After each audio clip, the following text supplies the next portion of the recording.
아버지 하나님 감사합니다. 오늘도 우리에게 한나라 허락해 주시고 주의 말씀 안에 은혜 안에 거할 수 있도록 인도하시는 주님을 찬양합니다. 우리에게 생명 주기를 아까워하지 아니하시고 생명과 그에 속한 모든 것을 아낌없이 부으시는 우리 주 예수 그리스도의 사랑이 우리 가운데 충만하기를 원하며 진리의 영이 우리 가운데 오심으로 하나님의 말씀을 들을 때 깨달아지게 하시고 우리의 신비에 새겨지게 하셔서 그 말씀이 능력이 되시고 우리를 이끌어 주셔 주님 예수 그리스도를 증거하는 증인의 삶을 살아가는 우리 사랑하는 여종들 될 수 있도록 축복하여 주옵소서. 오늘도 말씀을 증거하며 그 말씀 가운데 나타나시는 하나님의 임재하심과 역사하심이 우리의 것이 되기를 소망합니다. 주여 이 시간에 우리와 함께 하심을 모든 것을 의지하고 맡기고 시종을 주께 의지하며 예수 그리스도 이름으로 기도합니다. 아멘. 아멘. 네, 오늘 우리 사모님 멀리서 오신 분이 많아요. 파라과이에서도 오시고 북한에서도 내려오시고 미국에서도 오시고 또 이게 녹음된 것이 뭐 이스라엘이라든가 파키스탄 어디 또 탄자니아 뭐 여러 각국으로 들어가거든요. 그래서 하나님이 우리와 함께 하시는 이 시간이 참 복되고 아름다운 시간이 되게 하실 것을 믿습니다. 가능한 한 제 얼굴이 보일 수 있도록 앉아주세요. 왜냐하면 얼굴이 안 보이면 제가 굉장히 신경 쓰여. 저 사람이 졸고 있는지 아닌지를 확인이 안 되기 때문에 인사는 우리가 그 점심 식사하고 나누도록 하고요. 제가 한 달에 한 2번밖에는 모임을 못 하다 보니까 우리 사모님들이 잊어버리기도 하고 날짜도 고정적이지 않다 보니까 모이고 하는 게 늦게 올 수도 있고 그렇지만 하여튼 주님의 말씀을 사모하는 우리들이 함께 모일 수 있기를 바라고요. 우리가 지금 하고 있는 것이 그 책자 있어 사모님? 책 있어? 없어. 저기 저 뒤에 있는 거 일단 쓰세요. 네. 책 없으신 분들은 일단 저기 있는 걸로 같이 보시고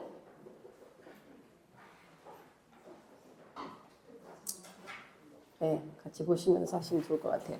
우리가 지난 시간에 우리가 지금 하고 있는 내용들이 성경 66권의 성령의 역사는 오순절 마가의 다락방 이후에 나타나는 것이 아니라 창세부터 계시록에 이르기까지 하나님의 모든 역사에 삼위일체 하나님이시잖아요. 그래서 삼위로 역사하시는 하나님께서 모든 그 하나님의 역사심에는 삼위의 하나님이 역사하고 계시다는 거예요. 근데 오늘 우리들이 많이 모르는 부분 중에 하나가 뭐냐면 성도들을 이렇게 보면은 성부 하나님에 대한 개념 이해가 참 없고 예수님에 대해서는 어느 정도 이해를 하는데 성부 하나님에 대한 그 역사심 그런 것들과 또 성령님의 지금 우리에게 어떤 일들을 하고 계신지가 굉장히 많이 오해되어져 있다는 걸 보게 돼요. 그래서 그런 부분들을 우리가 특히 이번 학기가 지난 학기에 이어서 성령론에 관한 걸 하는데 성경 66권에 나타난 성령 그러니까 창세기부터 계시록에 이르기까지 그 성경 권마다마다 성령님의 역사심이 나타나게 되거든요. 그런 부분들을 우리가 보면서 내 안에 성령이 일하실 수 있도록 충만함이 부어질 수 있도록 성령에 관한 것들을 새길 필요가 있다는 거죠. 우리 김경희 전도사님은 이 옆으로 앉으셔. 저 옆자리, 그 옆에. 그래야지 편하게 저를 보실 거예요. 이따가 나중에 인사시켜드릴게요. 아니 그 옆에요. 거기 보여요? 거기도 잘 안 보일걸? 얼굴이 가려서. 여기 옆으로. 아니 그 뒷자리. 사모님, 최윤희 사모님 뒷쯤에 앉으면 그러면 보여. 오케이. 그렇죠? 예. 감사합니다. 작은 일에 순종함으로 큰 일에 순종할 줄로 믿습니다. 그래서 우리가 지난 시간에 그 룻기에 나타난 성령의 역사심, 룻기는 사실 우리가 그냥 한 여자의 스토리가 아니라 성경에 제가 여성 사역을 하다 보니까 그 여성들에게서 나타나는 특별한 하나님의 일하심에 대한 것들에 관심이 많은데 이 나타난 하나님 예수 그리스도의 계보에 보면 이 여성들이 한 4명 내지 5명 정도 예수님의 마리아까지 한다면 5명 정도가 등장을 하는데 그 여자들이 다 좀 이상한 여자들이잖아요. 그죠? 뭐 룻이라던가 뭐 다말이라던가 이 나타나는 여자들이 다 우리가 기대하는 거룩하고 뭐 흠없는 여자들이 아니라 이방 여자의 흠덩어리 여자의 뭐 라합도 마찬가지고 여러 가지 그 문제가 많은 여자들이 등장을 해요. 뭐 신약에 와서 막달라 마리아라든가 이런 사람들. 그런데 하나님의 그 이해를 가지고 보게 되면 하나님은 정말 중심을 보시는 하나님이지 겉을 보시는 하나님이 아니라는 거지. 우리가 지난날의 여러 가지의 어떤 문제 때문에 주의를 할 수 없는 게 아니고 내 안에 계신 그리스도가 지금 어떤 분이신가를 갖고 있는 그를 통하여 하나님 지금 일하고 계시다는 거잖아요. 그래서 우리 여성 스스로가 이 사역에 하나님, 나는 나중에 천국 가면 남자 여자가 없다는 게 너무 좋아. 그렇지 않아요? 지금은 원커나 원창거나 남자의 질서 아래 있잖아요. 근데 우리는 그냥 예수님의 질서 아래 있으면 좋겠는데 하나님이 인간 세계 속에서의 질서, 그러니까 이 질서가 무너지면, 정열됨이 흐트러지면 이 모든 구조가 흐트러져 버리기 때문에 이 질서 안에 거하는 게 굉장히 중요하거든요. 그러니까 이 땅에서는 질서를 지켜줘야 된다는 거지. 그러나 하나님 나라 가면 우리가 지금 3살 때 갓 태어난 애기도 나의 영과 그 아이의 영이 동일한 영이라면, 동일하다는 개념보다 같은 수준의 영이라는 거죠. 남자 여자 구별 없어지고 나이가 없어지니까 우리는 다 동등한 자격으로 하나님 앞에 쓰게 될 거란 말이에요. 그리고 그게 얼마나 공평한 나라예요. 평등한 나라잖아요. 그러니까 지금 주님 빨리 오셔야 돼요. 우리 기도에 주님 오심을 위한 간절한 기도가 항상 있어야 돼요. 그런데 저도 그렇지만 신앙생활 하면서 주 예수의 오시옵소서라는 기도를 얼마나 하냐는 거지. 그러니까 그게 우리가 얼마나 착각된 믿음 생활을 하는지 몰라요. 우리의 기도에 굉장히 많은 부분이 주님 오셔야 됩니다. 해야 돼요. 그 전에는 주님 오시는 게 부담스러웠잖아. 아직 적금도 안 탔는데, 붙기만 했는데, 써보지도 못했는데, 뭐 이런 거를 비롯하여. 그러니까 우리가 진정한 이 땅의 것이 아니라 하나님의 것을 기대한다면 주 예수의 오시옵소서가 우리 기도의 아주 포인트여야 돼요. 모든 일에, 모든 역사 속에 주님이 오셔야 끝나요. 그것이 오늘 이 시대, 지금의 시즌에는 누가 오셔야 돼요? 성령이 오셔야 되는 거지. 왜냐하면 성부 하나님의 시대, 성자 예수의 시대, 그리고 오늘 우리는 성령의 시대에 살고 있기 때문에 삼위의 역사로 일하시지만 오늘 이 시대, 우리가 살고 있는 이 시즌에는 성령 하나님이 오셔서 일하시는 타임이기 때문에 완성이에요. 사실은 성부 하나님만 일하셨을 때 창세기에 나타나는 구약에 나타나는 성부 하나님이 일하는 타임에는 성자 예수가 안 계시니까 말씀이 분명하게 들어오기 어려웠죠. 그리고 성령이 일하시지 않고 소수의 하나님의 사람들에게 성령이 임하셨지 내주하시지 않았단 말이에요.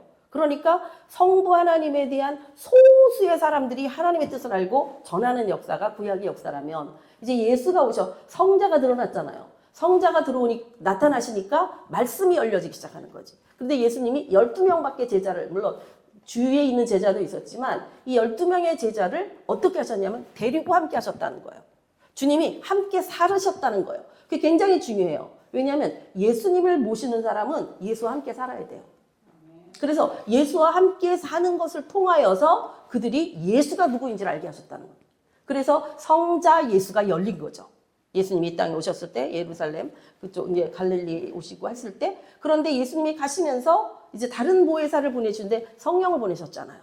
그 성령을 보내신 마가의 다락방에 성령 역사가 나타나기 시작하면서 하나님의 역사가 심령 안으로 들어왔잖아요.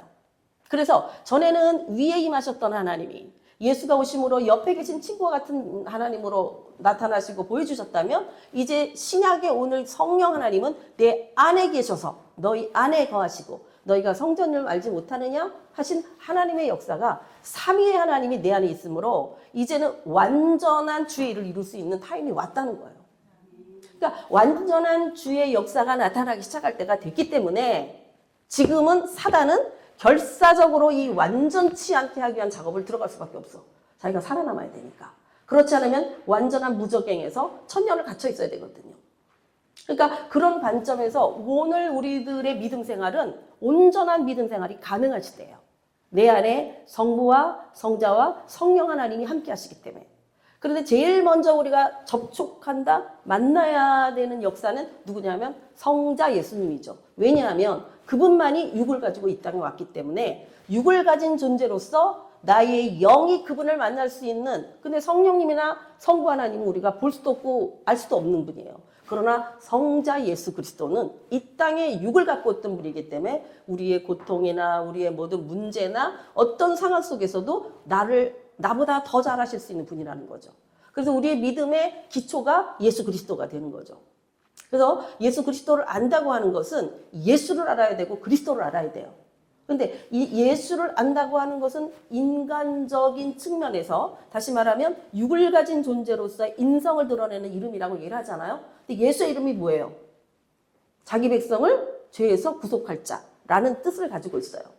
그러면 예수님의 사명, 육을 가지고 이 땅에 오신 사명은 뭐냐면 자기 백성을 아버지께로 다시 올려드리는 그것이 예수님의 십자가예요. 그래서 그 일을 이루기 위하여 주님은 죽어주실 수밖에 없어. 왜냐하면 죄의 문제가 해결되지 않는 한은 하나님 앞으로 우리가 갈 수 없기 때문에. 그래서 당신의 몸을 통하여서 죽으심으로 피를 흘려 우리에게 죄사함의 약속을 주신 거죠. 그래서 예수라는 이름을 안다는 것은 죄사함의 언약의 피를 안다는 것이에요. 그래서 예수의 인성이 육적인 인성이지만 그분의 피, 왜냐하면 죄가 없으신 피잖아. 그러니까 우리 인생의 육성하고는 틀린 거죠. 죄 없으신 예수 그리스도의 몸에 흘리신 그 피 때문에 하나님의 약속, 성부 하나님의 약속이 있는 거예요. 뭐냐면 이 피를 믿으면 죄가 사해진다. 이게 아버지의 약속이에요. 그래서 예수라는 이름을 우리가 알고 믿을 때는 그 예수의 핵심이 뭐냐면 예수의 피예요. 그래서 그 피가 그럼 뭐가 중요하냐? 그 피가 나의 죄를, 모든 인간의 죄를 씻는다라고 하는 측면이에요. 그러니까 내가 예수를 믿는다라고 할 때 첫 번째 내게 주시는 혜택이 뭐냐면 그의 피로 말미암아 내가 깨끗해질 수 있고 그 피 때문에 내가 하나님을 만날 수 있다요. 왜냐하면 삼위를 만나야 돼요. 삼위를. 삼위의 하나님을 만나야 내가 정상적인 하나님의 자녀로서의 권리, 권세 이게 부어지기 시작하는 거거든요. 그러니까 첫 번째는 예수를 만나야 되니까 예수가 누구이신가를 정확하게 알고 예수에 대하여 우리가 알면 알수록 근데 예수가 누구이신가를 3년을 데리고 있는 제자들이 몰랐다는 거야. 사랑했음에도 불구하고. 그러니까 이것이 인간에게 하나님을 예수를 인식하고 깨닫고 그분과 하나 될 수 있는 방법이 없었던 거죠. 그래서 하나님께서 누구를 보내신 거예요? 성령을 보내신 거죠. 보혜사 성령이 임하시니까 진리의 영이신 성령이 우리에게 왔을 때 예수가 누구인지가 드러나더라 이 말이에요. 예수가 누구인지. 그러니까 성령이 임하시지 않으면 예수를 모르는 거예요. 그가 나의 죄를 구속한다는 개념도 없고 그리고 그 피로 인하여 아버지와 우리의 관계가 그래서 그분이 화목제물로 오시고 대속제물로 오시고 우리를 속죄제물로 오신 예수 그리스도의 사명 다시 말하면 그분의 십자가 그것에 대해서 모른다는 거예요 우리가. 그런데 성령이 오시니까 어떤 걸 드러내요?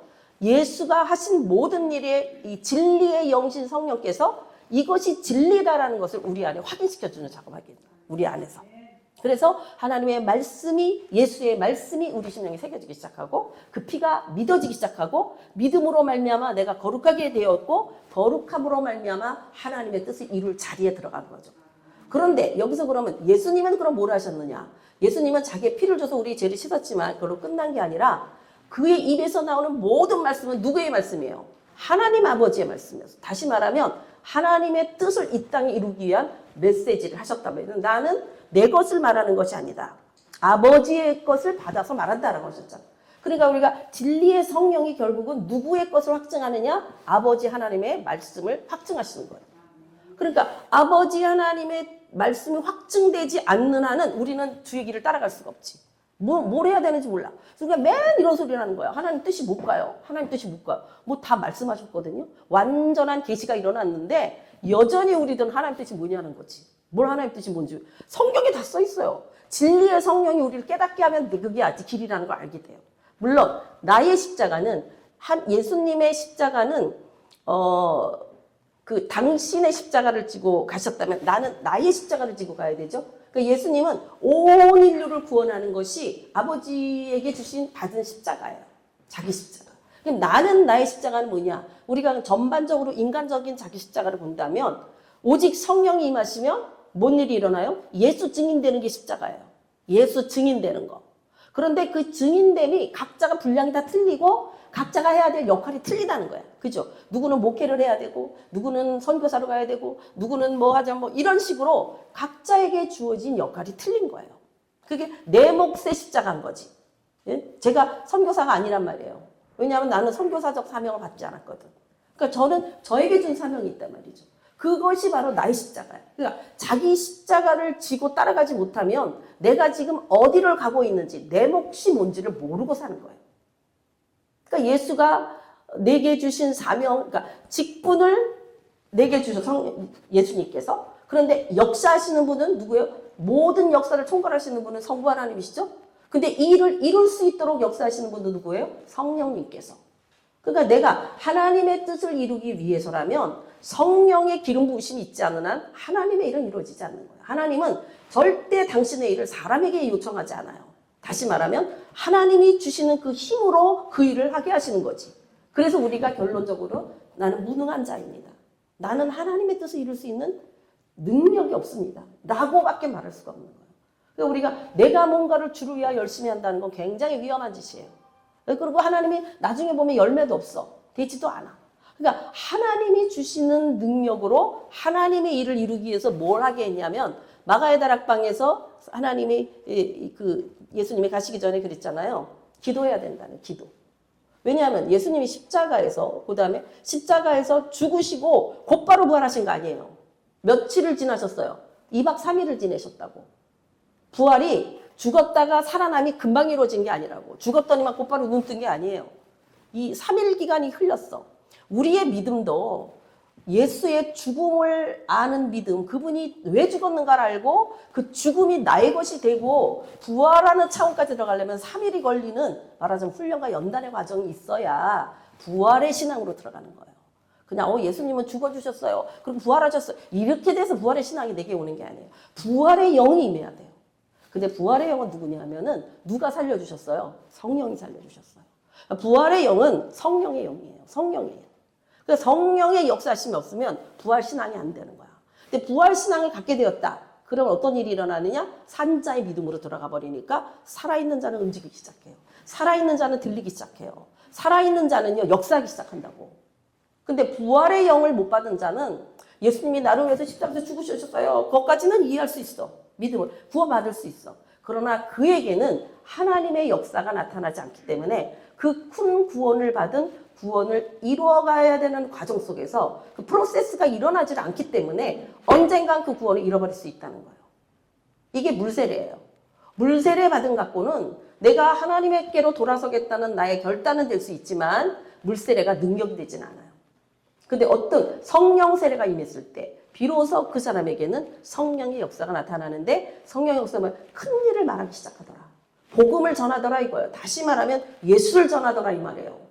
그래서 베드로나 바울사도 성경의 모든 스데반이며 모든 그 성경을 선포하는 말씀의 핵심은 뭐예요? 예수 그리스도가 주와 그리스도이시다 이거예요.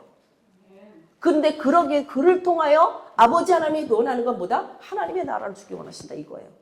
성경 66권의 핵은 뭐다? 성경 66권의 주제는 하나님의 나라예요. 그러니까 하나님이 왜 예수를 보내시고 인간을 창조하셨고 그리고 왜 범죄한 인간에게 뭐 가죽 옷을 입히시고 여러 가지 이제 옷 입는 작업들이 있는데 그렇게 하셨냐면은 하나님의 나라 다시 회복하기 위한 하나님과 함께하기 위한. 그러니까 하나님이 원하시는 건 뭐예요? 내 자녀를 나와 함께 영원히 같이 있길 원하가 아버지의 뜻이에요. 이 일을 이루기 위하여서 예수 그리스도가 오셨고 예수 그리스도로 말미암아 성령님이 오셨고 성령님으로 말미암아 아버지의 뜻이 나를 통해 이루어지는 거예요. 그래서 우리가 예수 그리스도를 예수와 그리스도로 믿는다. 그리스도라는 뜻은 뭐예요? 그리스도의 뜻이. 네, 확실하게 말하세요. 뭐 이제 와서 뭐 중얼중얼 하고 있어. 네? 그리스도의 뜻이 기름 부음 받은 자라는 뜻이잖아요. 그러면 예수가 인성의 예수가 자신의 몸을 죄 없이 오셨다 할지라도 그리스도가 되지 않으면 그는 메시아가 될 수 없죠. 우리 구세주가 될 수 없어. 그러면 그리스도라는 거 기름 부음 받았다는 거예요. 우리가 성경에서 기름 부음 받는 세 부류의 사람이 있죠. 성경을 보면 왕, 제사장, 그리고 선지자라든가 뭐 이런 사람들. 예수 그리스도는 바로 그 권세를 갖고 있는 자라 그리스도가 되셨다는 건 왕적이시며 제사장적이시며 그는 모든 것을 알고 계시는 선지자, 선견자, 예언자와 같은 그거를 갖고 있다는 이름인 거예요. 그러니까 우리에게도 기름 부음이 임하면은 우리가 뭐가 될 수 있냐면 그리스도가 될 수 있는 거예요. 근데 우리가 하나님 앞에서 세 가지를 동시에 하는 인간은 없지. 왕적 권위를 부어주는 사람도 있고 또 뭐 선지자적 권위를 부어주는 사람도 있고 어떤 사람은 무슨 대제사장적인 권위를 부여주는 사람도 있죠. 근데 예수 그리스도는 이 세 가지의 권위, 기름 부음을 받음으로 말미암아 예수 그리스도에게 세 가지 권위가 있게 됐다는 얘기예요. 그러니까 우리가 예수로 인하여서 예수를 믿게 되면 성령님이 내 안에 오게 되시면 내 안에 기름 부음이 임하게 된단 말이죠. 그러니까 성령이 오시지 않으면 기름 부음이 없어요. 근데 성령이 있기 전에 누가 있어야 돼? 예수가 분명히 있어야 된다는 거예요. 그 전에 뭐가 기초가 돼야 돼? 피가 있어야 된다는 거예요. 피 없는 자는 성령이 오실 수가 없어. 왜냐하면 내가 늘 얘기하지만 예수님은 우리를 구원하러 오신 분이에요. 그래서 용서하시는 분이에요. 그리고 정죄하지 않으세요. 그러나 성령님은 우리를 구원하러 오신 분이 아니에요. 그분은 심판의 주예요. 너에게 성령이 임하시면 죄에 대하여, 의에 대하여, 심판에 대하여. 그러니까 성령님은 심판하러 오신 분이기 때문에 예수가 없는 자들에게는 성령님이 임하시면 어떤 일이나 죽어. 그러니까 내 안에 그리스도의 피가 있고, 예수의 피가 있고, 그리스도의 능력이 내 안에 다 와 있을 거 아니에요. 내 안에 계시니까. 그러니까 내 안에 기름 부으심이 지속적으로 왕적인 기름이 있어. 너희가 왕 같은 제사장이다. 될 것이다. 라고 한 것이 그 내 안에 성령이 내주하실 때. 그 역사가 나를 통하여 누구를 드러내기 위함이다? 예수를 드러내기 위함이다. 그리스도를 드러내기 위함이다. 이런 관점에 대한 전반적 이해를 가지고 내가 그러면 주를 위하여 무엇을 할 수 있을까? 그거 누구에게 받아야 돼요? 하나님이 이미 기록해둔 책에 내가 무엇을 해야 된다는 게 써 있어. 근데 세파르라고 하는 이 암호가 내 주의 책에 기록되어 있는 이 내용이 성령으로 말미암아 본인이 깨닫지 못하면, 알려주시지 않으면 내가 뭐 해야 될지 몰라. 맨날 뭘 해야 되는지 몰라. 내 사명이 뭔지를 몰라. 이러다 보니 하나님의 일을 이룰 자가 과연 얼마가 되겠냐는 거예요. 그러니까 우리 안에 있어서 이런 성령의 역사심이 이 예수님 당시만 해도 그들이 아직 성령이 임하시지 않았더라. 그렇게 기록되어 있다고. 근데 오늘 우리들은 성령이 임하시는 타임이에요. 그러니까 내 안에 성령의 기름 부으심, 다시 말하면 성령 세례가 확실해야 돼요. 성령 세례가. 성령의 인도하심 확실해야 돼요. 성령이 역사하시니까 오순절 마가의 다락방에 성령이 임하시니까, 근데 사실 그 마가의 다락방이 마가의 것이 아니고 성경에 정확하게 보면 마가의 어머니의 집이야. 그래서 거기에 임하셨을 때 어떤 일이 있어요? 불이 임했죠. 불이. 그리고 바람같이 큰 소리가 임했죠. 그러니까 그들이 큰 말을 하기 시작했단 말이에요. 그래서 중요한 성령이 임하심의 포인트는 뭐예요? 하나님이 말하시기 시작한다는 거예요. 성령께서 내 안에 말씀하시는 역사가 나타날 때에 비로소 우린 길을 찾아가는 거예요. 말을 해줘야 갈 거 아니에요. 말을 해줘야. 거기는 아니다. 이쪽이다. 거기에서 이쪽으로 털어라. 거기 가려면 일로 가야 돼. 이게 너의 일이야. 라고 하면 우리한테 알려주셔야 그 발걸음을 할 거 아니냐 이 말이에요. 그래서 성령의 이 타임, 어쩌거나 우리는 좋던 싫던 이 시즌이 하나님의 역사 속에 2024년에 지금은 성령의 인도함을 받지 못하면 이 시대에는 하나님의 사람으로 살아남을 수 없다. 그냥 뭐 종교인은 될 수 있다. 그러나 하나님의 사람은 아니다. 그러니까 우리가 얼마나 성령님의 섬세한 음성을 들을 수 있도록 훈련돼야 되냐는 거예요. 그리고 왜냐하면 이 성경에 보면 믿음이 믿음이 없다, 믿음이 적다, 믿음이 크다, 이만한 믿음을 보지 못했다라는 믿음의 사이즈가 있거든요. 이 역사는요, 믿음을 따라 나타나는 것이에요. 하나님이 인정하는 믿음. 근데 그 믿음의 근거는 제가 아침마다 기도할 때마다 주시는 말씀을 이제 기록해 놓을 때 보면은 이 참 다 아는 이야기지만 그때 말씀하시는 게 그렇잖아요. 믿음에 대한 것을 말씀하실 때를 좀 들어보니까 믿음이란 뭐냐? 이걸 우리가 다시 한번 확인을 하는 거예요. 3월달 거, 12월, 5월.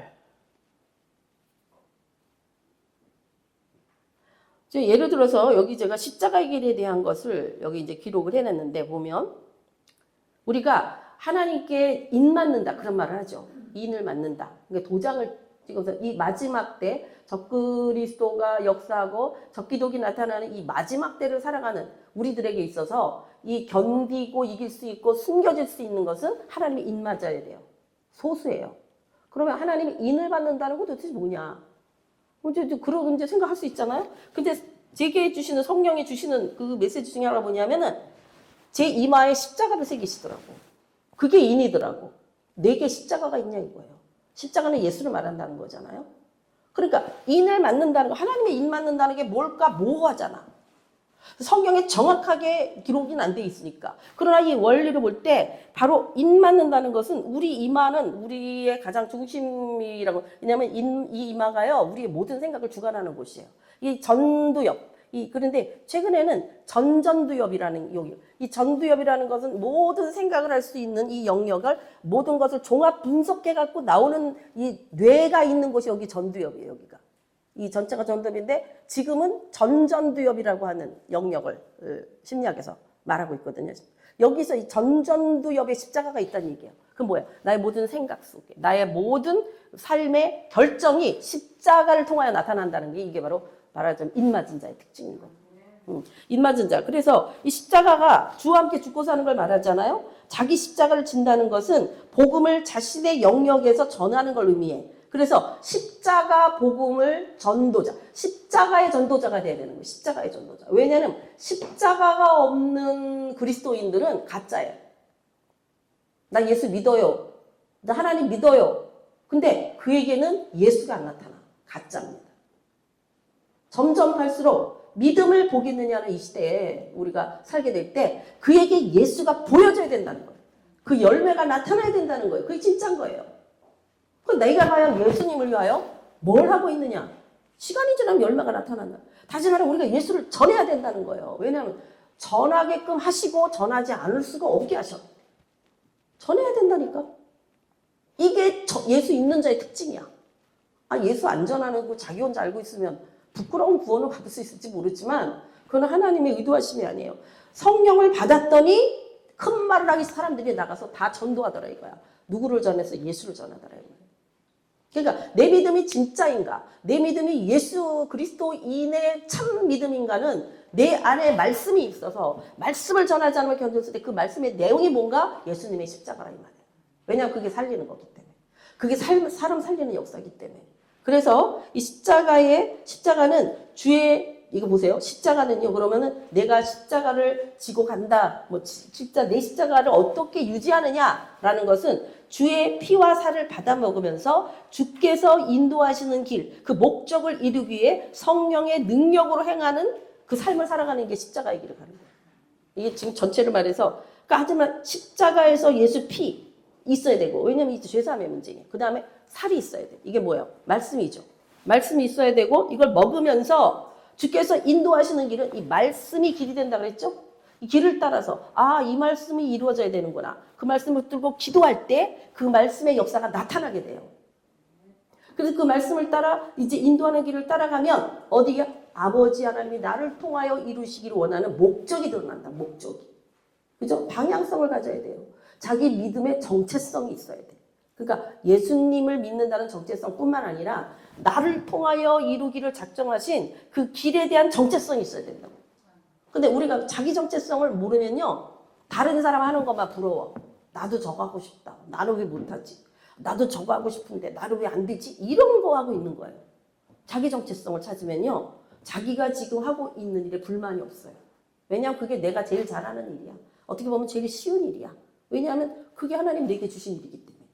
그래서 어떤 사람은 100이 모여서 하나를 만든다면 어떤 사람은 1, 어떤 사람은 10, 어떤 사람은 번호예요, 번호. 99, 어떤 사람은 100. 이런 식으로 각자의 하나씩을 하는데 합쳐서 100이 되는 거거든요.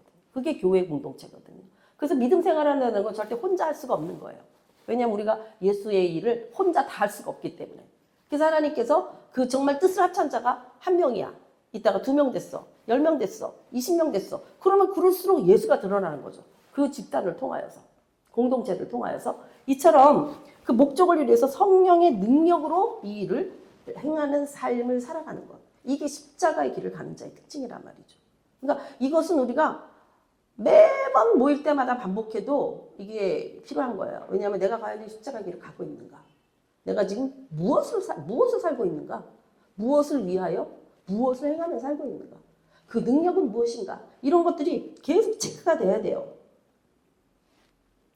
그래서 이 십자가의 길을 간다고 했을 때 먼저는 뭐가 있어야 되냐면 피와 말씀이 있어야 돼. 그러니까 피는 아까 말했죠. 우리를 정결하게 해야, 우리를 거룩하게 해야 돼.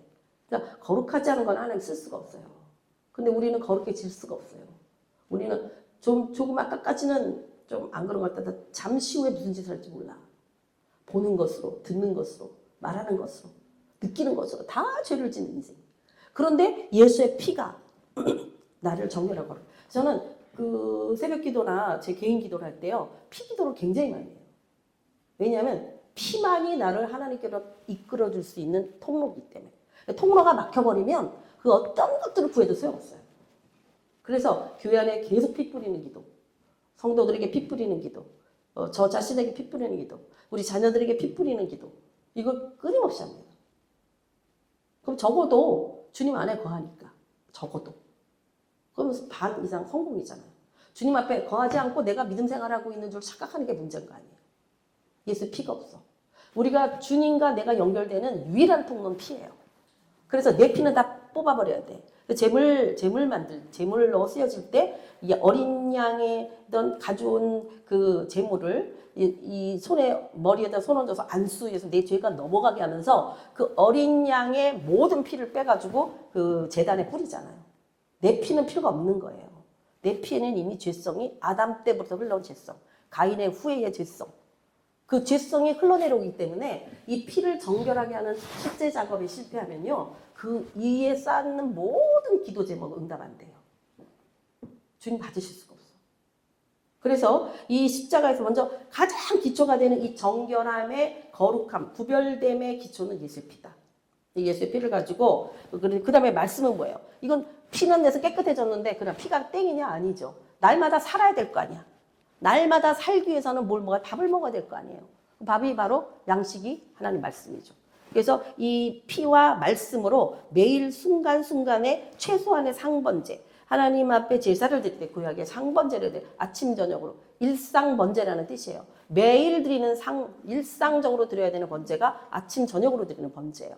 그러니까 우리의 기도 생활이 아침 저녁으로 일상 상번제로 드려지는 것이 굉장히 중요해요. 거기에 뭐가 필요해요? 반드시 피가 있어야 되고 그 다음에 말씀 붙들고 기도해야 돼요. 이것을 통하여서 그날의 십자가의 길을 가게 되는 것이죠. 그래서 두 번째는 이 기도를 통해 주께서 이끄시는 길의 방향을 알도록 구해야 돼. 내가 맨날 기도하는데 맨날 똑같은 기도만 해. 그러니까 성령이 내게 뭐라 하시는가를 듣기 위해서는 성소로 들어가야 돼. 그래서 성자 예수님 앞에 무릎을 꿇어야 돼요. 왜냐하면 그분이 떡을 먹이시거든요. 그날의 분량의 떡이 임할 때 오늘 내가 기도해야 될 것이 무엇인지가 드러나게 되고 그 말씀이 곱씹어지면서 누구의 기름 부으심이 필요해요? 메노라의 성령의 기름 부으심이 필요하죠. 왜냐하면 그 일이 이루어져야 되니까. 이런 기도의 제목과 더불어 이제 향단으로 들어갔을 때는 하나님이 주신 사명적 기도가 거기에서 일어나야 되는 거죠. 향단의 기도가. 성소로 들어가야 된단 말이죠.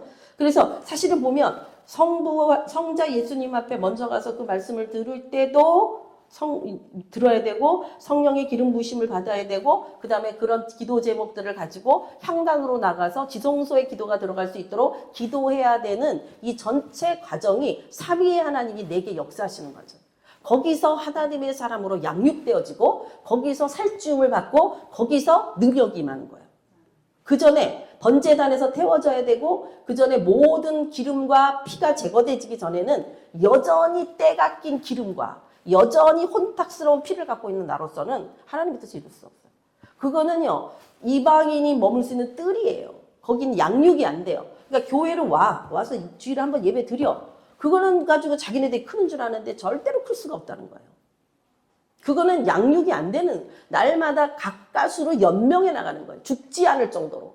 그러면 진정한 양육은 어디냐? 성소로 들어가. 성부와 성자와 성령 앞에서 성자 예수님의 말씀과 성령님의 기름 부으심과 주신 그 기도를 붙들고 지속적인 기도를 통하여서 내 기도가 지성소로 들어가서 그 시연자 앞에 있는 하나님의 임재하심 앞에 도달되어지는 기도가, 그러면 이제 그때 뭐가 열려요? 그 성소 밑에 그 시연자 밑에 있는 법궤 언약궤 증거궤가 열리면서 하나님의 역사가 이 땅에 쏟아지는 길 내가 기도한 거예요. 근데 그 기도는 하나님 시킨 거지. 내가 원한 기도가 아니었으니까. 이런 기도 생활을 하게 될 때에 하나님이 그를 얼마나 귀히 여기겠냐는 거지. 왜냐하면 그 기도가 하는 사람이 있어야 그 역사가 일어나거든요. 그것이 하나님의 동역이에요. 하나님이 혼자 일하지 않으셔. 반드시 동역자를 찾으셔. 왜냐하면 그렇게 정하셨기 때문에. 그래서 하나님의 뜻을 알고 구하는 자를 찾고 계시단 말이에요. 근데 그걸 어떻게 하냐는 거지. 그 자리에 있어야만 하는 거예요. 이 성령 예수님의 그 비밀의 말씀을 깨닫는 그 자리. 성령님이 기름 부으시는 그 자리. 그리고 그것을 가지고 향단에 나가 정말로 그 네 가지 향, 나가향 뭐 여러 가지 있잖아요. 그 향들을 가지고 그 향의 그 기도를 하나님 앞에 올려드리는 그 자리에 있는 자들을 통하여서 하나님의 역사는 우리들에게 전해지고 그리고 그 전해진 그 말씀을 붙들고 기도할 때 하나님이 일하기 시작하시고 하나님이 일하시니 이 땅에 그 역사가 나타나더라. 이것이 하나님의 원리예요. 과연 그 자리에 앉아있을 자가 누구냐는 거지. 향단 앞에, 성소에 그 더 깊이 들어가면 어떻게 돼? 사실은 우리는 아직 몸으로는 못 들어가죠. 육을 가졌기 때문에. 지성소로 들어가는 우리의 영이 들어가는 거예요. 영이. 그래서 나의 영과 하나님의 영이 하나가 되어 아버지의 뜻을 이루는 그때 이 언약궤 법궤 증거궤가 열리면 역사가 이 세 가지가 들어있잖아요. 뭐 쌍난 지팡이라던가 만나라던가 법궤가 있잖아요. 그 역사가 초자연적인 역사 거기서 일어나는 거예요. 슈퍼내추럴한 역사가 지성소에 그 열릴 때 언약궤가 열릴 때, 법궤가 열릴 때, 증거궤가 열릴 때에 이 땅의 역사가 일어나니까 그게 하나님이 일하시고자 하는 일들이 펼쳐지기 시작하잖아. 그게 누가 그 기도를 할 것이냐, 누가? 그 한 사람. 우리가 우리의 믿음의 결정적인 문제는 거기에 도달해야 되는 것이지, 뭐, 이 땅에서 기도했더니요, 하나님이요, 집 문제 해결해 주셨고요, 우리 애가 좋은 학교 들어갔고요, 그 먹고 사는 문제 해결됐고요. 이 차원이 아니에요. 그런 걸 다 했더니, 너희가 먼저 하나님의 나라와 의를 구했더니 나머지를 더 거저주시는 거예요. 그러니까 이런 믿음에 정렬되어지는 자기의 정체성이 없다면 우리 믿음은 굉장히 혼란스러워요.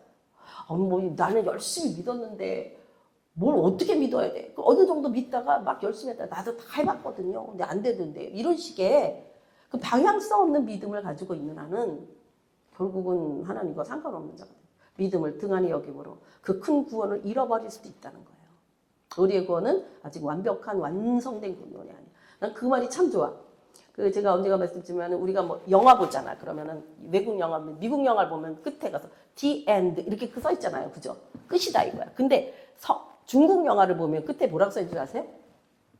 중국 영화를 뭐 봤어야지? 그런 거야. 중국 영화의 시리즈 그다음에 끝에 보면 완 이렇게 써 있어. 완성됐다. The end의 뜻은 끝났다라는 뜻이 아니고 원어적으로 보면 성경에서도 시작과 끝이죠. 그 끝이 완성되었다는 뜻이에요. 끝났다라는 뜻이 아니고 이 마지막 타임에 하나님의 완성이 기다리고 있는 타임에 우리가 지금 있다는 거예요. 완성에 하나님의 완성을 볼 타임에 우리가 있다는 거예요. 이게 거꾸로 생각하면 근데 성경에 제가 최근에 그러니까 한 작년쯤에 계속 하나님 보여주시는 게 뭐냐면은 자연재해가 예수 오시기 전에 666이 나타나기 전에 자연재해가 있다는 게 성경에 다 예언되어 있더라고. 근데 우리는 그걸 여태까지 놓쳤어. 그냥 적기도가나 666이 나타난다는 게 집중하다 보니까 그 전에 자연재해로 인한 이 지구가 어떻게 될 거에 대해서는 생각지도 못했고 보지도 못했다. 근데 이제 나타나기 시작. 무섭게 나타나는데 지금 어저께 그저께도 브라질은 완전히 이게 망하게 생겼더만. 중국도 또 비가 오기 시작해갖고요. 그리고 제가 뭐 하여튼 이게 조사한 바에 의하면 영역이 어느 정도냐면 인도 같은 데인가? 1억 2천 명. 우리 5천 명이면 끝장난 거야, 우리는. 그 나라 같았으면. 그런 숫자 7천 명. 뭐 이제는 숫자가요. 이 해당 사항이 있는 숫자가 말하자면 이 자연재해 영향권, 뭐 지진이라던가 화산이라던가 특히 비가 온다던가 토네이도 미국 무섭게 불고 있어요. 그러니까 지금 미국이 좋은 것도 아니고 지금 그런데 지금 점점 가라앉고 있어. 막 지진이다. 막 난리 아니야 진짜 난리가 났다고 지금 세계가. 이게 끝이 아니에요. 근데 우리나라 남부도 그러죠. 이 지진 때가 3.7까지 우리나라 올라왔거든요. 이게 5가 될지 7이 될지 거기다 우리 백두산 있거든요. 야, 이거는 진짜 그래서 사람들이 그 소식을 듣고 무서워서 숨고 두려워서 그 소리로 인하여 두려워서 그들이 정말로 죽을 것 같이 두려워한다는 게 성경에 기록되어 있잖아요. 이제 그 타임에 벌써 들어갔더라니까. 이 타임에 들어가면서 나타나는 게 경제적으로 망할 것이요, 문화적으로 더 퇴폐 쪽으로 갈 것이고, 뭐 교육적인 거 이거 말할 것도 없고, 이건 세상이 지금 정말 누구의 때와 같이, 노아의 때와 같이 모든 것이 폐역해지는 이 마지막 타임에 우리가 있다는 거예요. 내가 그럼 어떡할 거냐는 거지. 뭐 지금 뭐 하고 있을 거냐는 거지. 지금 교회 목회 부흥, 숫자적 부흥 안 돼요. 이제는 어느 타임에만 남은 자만 구원하는 타임이에요. 그래서 하나님이 세계에서 남은 자만 골라 빼고 있는 중이에요.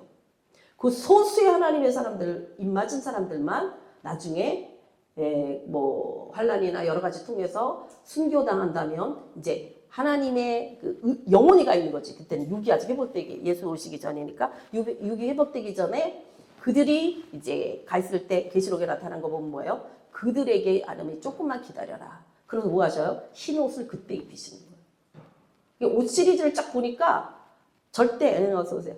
옷 시리즈를 보니까요, 이게 우리는 지금 뭐 흰 옷 입는 줄 알잖아? 무슨 세마포 입는 줄 알잖아? No, 지금 타임 아니에요. 끝장을 봐야서 우리의 육이 벗어나 완전히 하나님의 그 입이 되어진 그 뭐 굳이 표현한다면 낙원? 거기 가 있을 때 그때의 예수님의 하나님의 타임이 되면 그때 흰 옷을 하사하는 거예요. 빛나는 옷이 입혀지는 거예요. 그러니까 지금은 우리가 무슨 옷을 입어야 되냐면은 예수 그리스도로 옷 입어야 돼요. 그래서 우리가 번제단에서 제물을 태울 때에 하나님이 화목제, 그러니까 그 향을 받으시잖아요. 향기로운 그 화제를 받으실 때에 주와 함께 죽잖아요. 그래서 속건제와 그 속죄제, 번제가 꼭 두 개가 같이 타야. 그러니까 예수님의 살 위에 내 살이 올려진다고. 주와 함께 죽고 사는 역사가 나타날 때 그때에 나는 없어지잖아요. 그죠? 각을 떠서 없었잖아. 예수님도. 그러면 우리가 내 영은 살아있다고. 그래서 내 영에 하나님이 그리스도의 옷을 입혀주는 이신칭의의 타임이에요. 우리는 지금. 이 옷이 언제든지 그리스도를 벗을 수 있다는 거예요.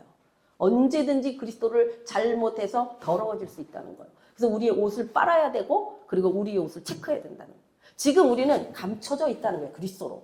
그래서 주님이 우리를 보호하고 계신 거예요. 이 타임에 주님이 우리를 보호하시지 않으면 그 예수의 피로 말미암는 태워짐으로 말미암는 그리스도와 죽고 사는 사건으로 인하여 그리스도로 옷 입는다는 것은 그냥 내가 예수 믿으면은 나 그리스도로 이제 옷 입었어. 의인이야. 이런 차원이 아니에요. 주와 함께 죽고 살 때 옷 입히는 거예요. 내가 주님과 함께 죽고 사는 삶을 살고 있는 자에게 옷이 입혀지는 거지. 내가 예수 믿는데요. 나는 그래도 뭐 11조도 하고 기도도 하는데 이런 형식적인 영역에서의 삶을 말하는 게 아니라는 거예요. 그랬을 때에 그리스도로 옷 입고 있다가 예수님이 마지막 하신 일이 뭘까요? 예수님이 마지막 하신 일이 뭐예요? 여러분 생각해 보세요. 예수님 마지막에 하신 일이 뭐예요? 뭘 어렵게 생각해. 그냥 이제 다 알고 있는 얘기 좀 해봐봐요. 십자가에 죽으셨죠? 십자가에 달리셨죠? 그가 달리셔서 마지막에 하신 일이 뭐냐고. 다 이루었다. 마지막 그거는 말씀이고 무슨 일을 하셨냐면 영혼 구원하셨잖아. 옆에 있는 강도 하나 낙원에 이르리라. 주님은 십자가에서도 마지막에 한 영혼을 살리기 위한 작업을 하신 거예요. 할렐루야. 그러니까 우리의 예수님을 닮아가는 우리들이라면 그리스도로 옷 입었다면 우리는 나의 삶을 통해서 뭐가 드러나야 되냐? 예수께로 인도하는 주님이 마지막 사역이에요. 다 이루었다는 주님이 마지막 하신 말씀이고 그거는 그것까지 다 이룬 거지.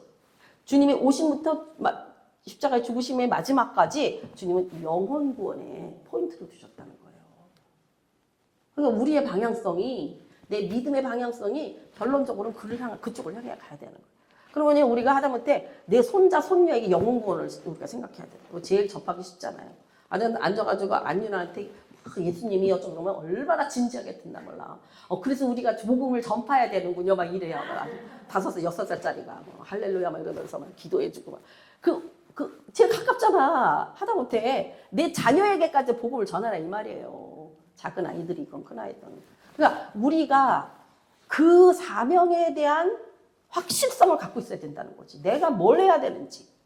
그러기 위해서는 내가 내 지식을 전하는 게 아니라 성령이 일하게 하셔야 된단 말이에요. 그 어린아이라 할지라도 성령으로 알아듣게 해줘야지 내 지식으로 알아듣는 게 아니에요. 어려운 얘기야, 내 얘기가. 안 그래요? 예수님이 너희 구세주야가 어려워, 안 어려워? 6살짜리 애한테. 그런데 성령이 하시면 그 아이가 운다니까? 예를 들어서. 그건 하나님 하시는 거죠. 내가 한 게 아니죠. 그렇게 준비되어지지 않는 한 우리들의 지금의 먹고 사는 삶이 무슨 값어치가 있냐 이 말이에요. 육은 썩어져 없어질 걸 위해서, 썩을 양식을 위해서 산다면 무슨 의미가 있는 삶? 빨리 죽는 게 좋아. 왜냐하면 죄밖에는 안 지니까. 그래서 나는 내가 늘 얘기하는데 두 가지 중에 하나야. 늘 오래 살고 싶지 않다는 얘기를 해요. 그랬더니 우리 딸이 그러더라고. 엄마 그런 사람 더 안 죽는다 이러더라고.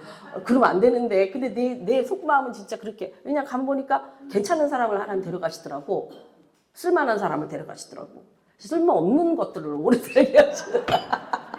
내가 볼 때. 그래서 하나님 저는 진짜 우리 그러게 이제 이런 마음이 드는 거예요. 에녹이 다른 사람 900년 살 때 에녹은 365년 살았어. 주와 동행하다가. 충분하다 이거야. 너는 이제 와도 된다 이거야. 내 나라에 하나님 나라에. 예? 길게 사는 게 능사가 아니라 365년 살 그때 30살에 죽었다는 얘기예요. 오늘 개념으로 따지면. 그때 주위 사람들은 800몇십 년 전부 900몇십 년 살 때거든요. 근데 에녹은 365년 딱 1년 살았더만. 1년을 하루로 치면. 그러니까 30살쯤에 죽은 거나 예수님하고 비슷하게 죽었네. 한 33살에 죽었네요. 에녹이. 그러니까 하나님 앞에 제가 이렇게 얘기한다 해서 그러면 저 사람은 완벽하게 하고 있냐? 그건 아니에요. 그게 나도 미치겠는 거야. 그래서 하나님 앞에 늘 기도를 하는 거예요. 나의 온전치 못함 내가 보기 때문에. 그러니까 차라리 모르면 편할 텐데 아니까 더 힘들어. 이런 과정, 그것도 나에게 주어진 과정이죠. 근데 지금은 이제 하나님 내가 주님 앞에 일할 수 있는 시간이 많지 않습니다. 이제 압니다. 그러니 주님이 역사하셔서 주님이 이끄시는 대로 순종하게 해주세요. 이게 제 기도 제목이에요. 뭐 내가 어떻게 할 수 있는 게 아니라는 걸 이제 알기 때문에. 그래서 우리의 이 믿음의 핵심의 이 십자가를 떠나고 십자가를 모르는 거는, 그리고 이거는요, 오직 이 길은 성령의 능력으로 갈 수 있기 때문에 성령의 기름 부으심을 계속 구해야 돼요. 제가 그랬죠. 사도행전 1장 8절에 오직 너에게 성령이 임하신데, 나는 그 전에는 어떠냐, 성령이 한번 임하시면은 권능을 받아서 증인되는구나, 이렇게 단편적인 하나의 문장으로 기억을 알고 있었어. 내가 생각할 때. 근데 최근에 들어서 하나님 말씀하시는 거는요, 성령이 임하시면이 한 번이 아니고 분량이 계속 풀려지더라고, 분량이. 그러니까 똑같은 분량 한 번 받아서 성령이 임하셨어 이게 아니고 성령의 기름 부으심이 날마다 증가해야 된다 이 말이에요. 그럴 때에 권능이 점점 늘어난다 이 말이야. 그러면은 예루살렘과 온 유다와 사마리아와 땅끝까지 예수의 증인됨이 확신해지고, 제가 원하고 말하는 건 정말 주를 위해 순교하고 싶어요. 그러나 나는 순교할 능력이 없어. 그러니까 주님이 내 몸까지라도 받을 수 있는 순교의 자리에 갈 수 있는 건 하나님의 은혜예요. 그 기름 부으심이 있으니까 그건 죽는 거야. 하나도 두렵지 않으니까. 두려움은 도망가게 됐어요. 인간이 뇌가, 구조가 두 개로 나타나요. 어떤 강도가 탁 나타났다 그러면 뇌가 막 돌죠. 어떻게 해야 될까? 둘 중에 하나야. 결사적으로 싸우든가 아니면 죽기 살기로 도망가든가. 이게 뇌의 구조예요. 그러니까 하나님 앞에서도 이 두려움이 제거되지 않는 한, 내가 저 사람에 총 맞아 죽게 생겼네? 라는 두려움이 제거되지 않으면 어떻게 한다? 도망가다 총 맞아 죽을 수밖에 없는 거야. 그런데 그에게 복음을 전한다? 이렇게 되면 이건 두려움을 극복했다는 얘기죠. 이 두려움의 극복에 기름 부으심이 와야 된다 이 말이에요. 내 힘으로 순교요 걱정하지 마세요. 아무나 순교 안 시켜요. 그러니까 순교의 수준이 되기까지는 결코 우리들은 아직 멀었으니까 걱정하지 마시고, 순교를 걱정하지 마시고, 정말로 하나님의 은혜가 우리에게 있다면, 순교의 자리까지 갈 수 있다면, 하나님이 모든 제자들을 예수님이 순교시켰잖아요. 그의 몸도 받으셨다는 얘기예요. 그냥 손에 수고를 받은 게 아니라. 자, 그래서 여기 그 다음에는요, 혼자 가는 게 아니에요, 이 길은. 십자가의 길은 혼자 가는 게 아니에요. 예수님께서 가신 길을 같이 가는 거예요, 우리가. 자기 목에 십자가를 져야 되는 것이고, 이것은 어떻게 냐 공동체가 필요하다. 그 말은 뭐예요? 공동체를 통해 훈련되라 이 말이에요. 혼자 훈련이 안 돼요. 그래서 하나님이 교회를 세우신 거예요. 또 이렇게 선교회를 세우신다던가 우리같이 비사를 만들어주신 것은 우리로 하여금 이 공동체를 통하여서 훈련되고 준비되어진 군대화가 되어야 된다는, 군대. 같이 쓰여져야 된다는 거예요. 그래서 그리고 준비되진 사람만 주의 군대가 하나님 나라의 사역을 감당할 수 있다. 그리고 여기 중요한 하나의 포인트는 뭐냐면 이 그룹 리더자에게 순종할 때에 동역이 가능해. 그죠? 순종이 안 되면 동역이 안 되잖아. 너 왜 맨날 그렇게 하냐? 나 정말 마음에 안 들어. 이러면 동역이 안 되니까 이 그룹이 존재하기가 어려워지는 거예요. 그래서 리더자는 리더자로서의 책임감이 있지만 함께하는 자들 또한 자기의 책임을 해야 된단 말이에요. 그래서 너희가 성령으로 힘써 지키라는 거예요. 하나님 앞에서. 우리에게 주어진, 내게 주어진 몫을. 근데 그것이 인간의 모임인지라 결코 완벽할 수 없어요. 그러니까 다 마음에 안 드는 게 눈에 띈다고. 그럼에도 불구하고 우리가 서로를 용납하고 용서하고 받아주면서 하나가 되기 위한 작업은 누가 하시냐? 성령께서. 그래서 우리가 교회가 그런 교회를 통하여 하나님의 기름 부으심이 더 커질수록 그 교회가 성장하게 되는 것이죠. 주의를 감당할 수 있게 되는 것이죠. 그래서 이 그룹 리더자에게 순종하며 동역해야 되고 주의 성전을 치를 군사로 싸워 이길 때 그러면 주님의 성전, 거룩한 전쟁, 거룩히 구별된 전쟁에서 이기게 되면 그럼 우리에게 뭐가 있냐? 하나님이 준비하는 보상과 상급이 주어져요. 아주 대표적인 걸로 성경은 우리에게 면류관을 말합니다. 의의 면류관, 생명의 면류관, 자랑의 면류관, 영광의 면류관. 이 면류관이 몇 가지가 있어요. 그 면류관이 주어진다는 거예요. 그래서 재미있는 얘기를 있는 얘기를 하더라고. 면류관이 이렇게 막 이게 돌아다녀서 그 사람이 숨겨 있잖아. 그러면 생명의 면류관이 탁 얹힌대. 근데 이게 사실 누구에게 줄 면류관을 준비해놨는데 그 사람이 그걸 행하지 않으면 면류관이 자기 주인을 못 잡고 돌아다닌다는 거지. 응? 내게 이미 하나님 다 준비해 놓으셨는데. 그럼 나는 그래서 바울사도가 내가 의의 면류관이 준비되어져 있다라고 말한 것처럼 자기의 면류관을 하나님이 준비해 놓으신다는 상급으로. 우리에게는 다 상급이 준비되어 있는데 그 상급을 예를 들어서 달리기 1등 하는 사람에게 뭐 10만 원을 줍니다. 뭐 이런 게 무슨 상품권을 줍니다. 이런 게 있으면 열심히 뛰는 사람들에게 상품권이 주어지는 것처럼 하나님의 약속은 반드시 이루어진단 말이에요. 우리에게 그 상급이 준비되어져 있다고. 그래서 바울사도가 상급을 바라보고 가라 그랬어. 어떤 사람은 자기 그런 게 필요 없대나? 아이고 엄청 교만해요. 그게 얼마나 좋은 건데 무슨 필요가 없어. 자기가 받을 수준이 안 되는 거지. 누구 말 따나 저 포도는 셔서 못 먹어 이런 거는 여우나 똑같은 거잖아요. 그처럼 하나님이 주면 방언 온갖 은사가 있어요. 저는 방언 별로 하고 싶지 않아요. 주여 용서하시옵소서야.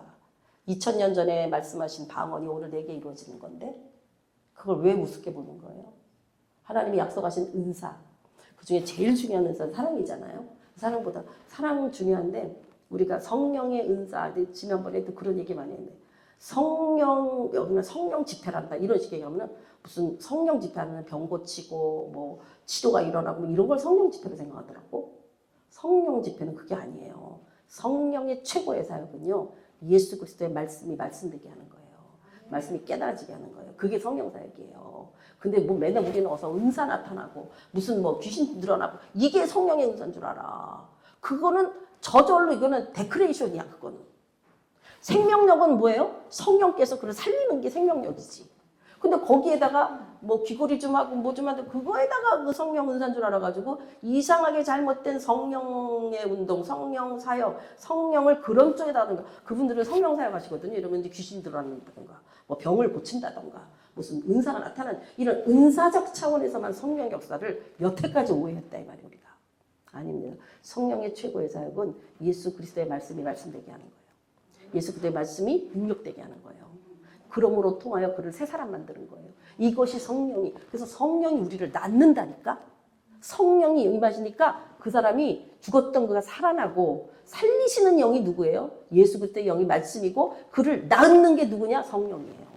예수님을 낳은 게 누구예요? 성령으로 잉태하게 하신 거예요. 나를 하나님의 사람으로 낳게 한 누구예요? 성령이를 나를 낳게 한 거예요. 그러니까 성령의 첫째 사역은 가장 중요한 사역은 하나님의 말씀이 말씀되게 하는 능력인 것이지. 예수를 증거하는 능력인 거예요. 그래서 예수님이 인간을 의탁하지 않으셨다고 써있죠. 누구를 의탁하셨냐? 성령으로 일하셨다는 거예요.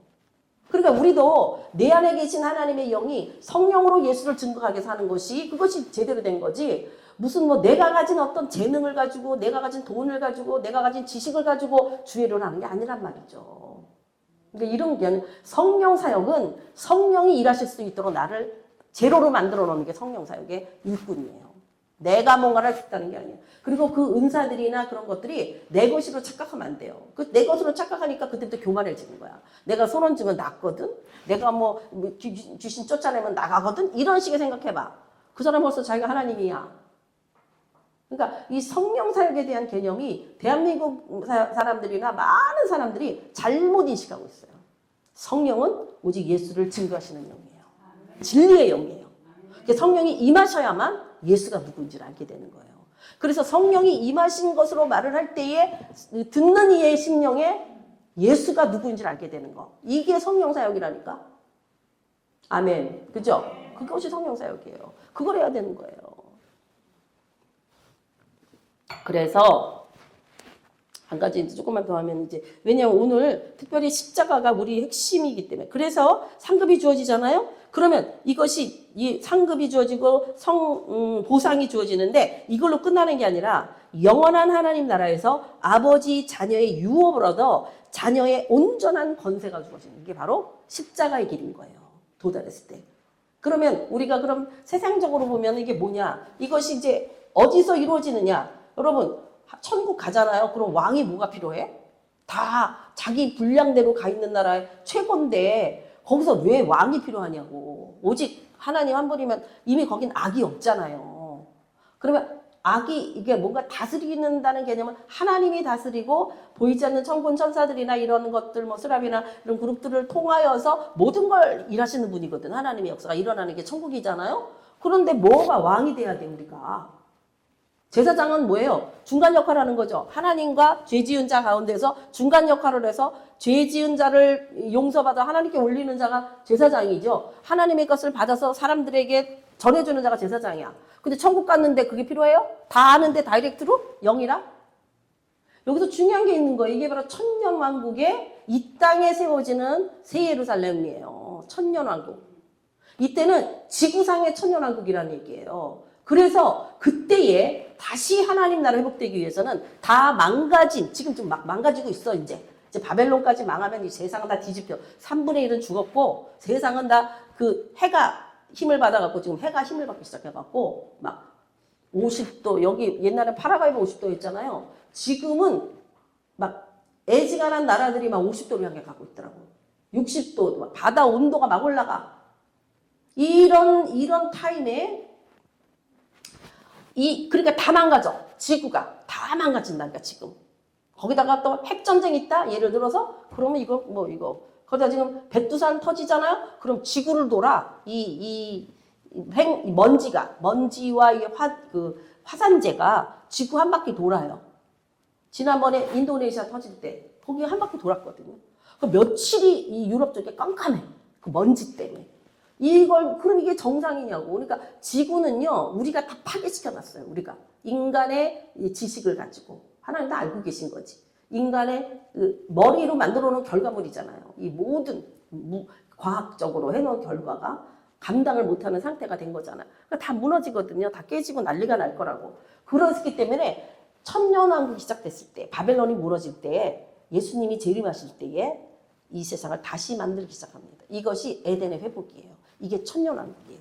이 천년왕국의 왕노릇한다는 거예요. 다시 말하면 하나님의 그 사람들이 너는 몇 고을 맡아. 너는 몇 고을 맡아. 이것이 세계로 파송한 하나님의 사람을 통하여서 다스림이 나타나기 시작하는 거예요. 왜냐하면 그 중에는 이게 새 예루살렘에 들어가여서 이 영과 혼에 완전히 구별된 사람이 있냐 하면 이게 첫째 부활에 참여한 자예요.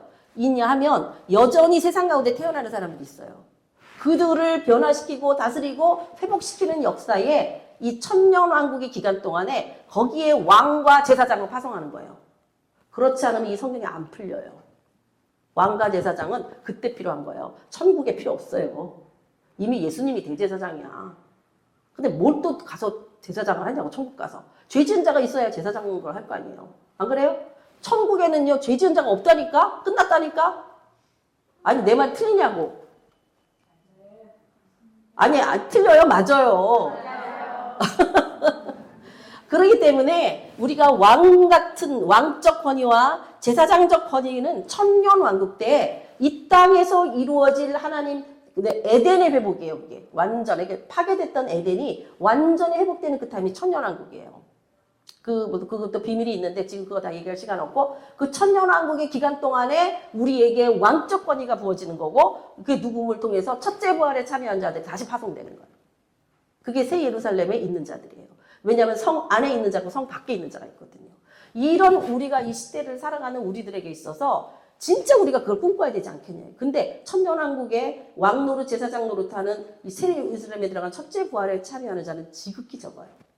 제가 기도합니다. 오늘 아침에도 하나님 저에게 은혜를 주시면 천년왕국을 누릴 수 있는 자가 되길. 저는 그걸 기도하고 있어요.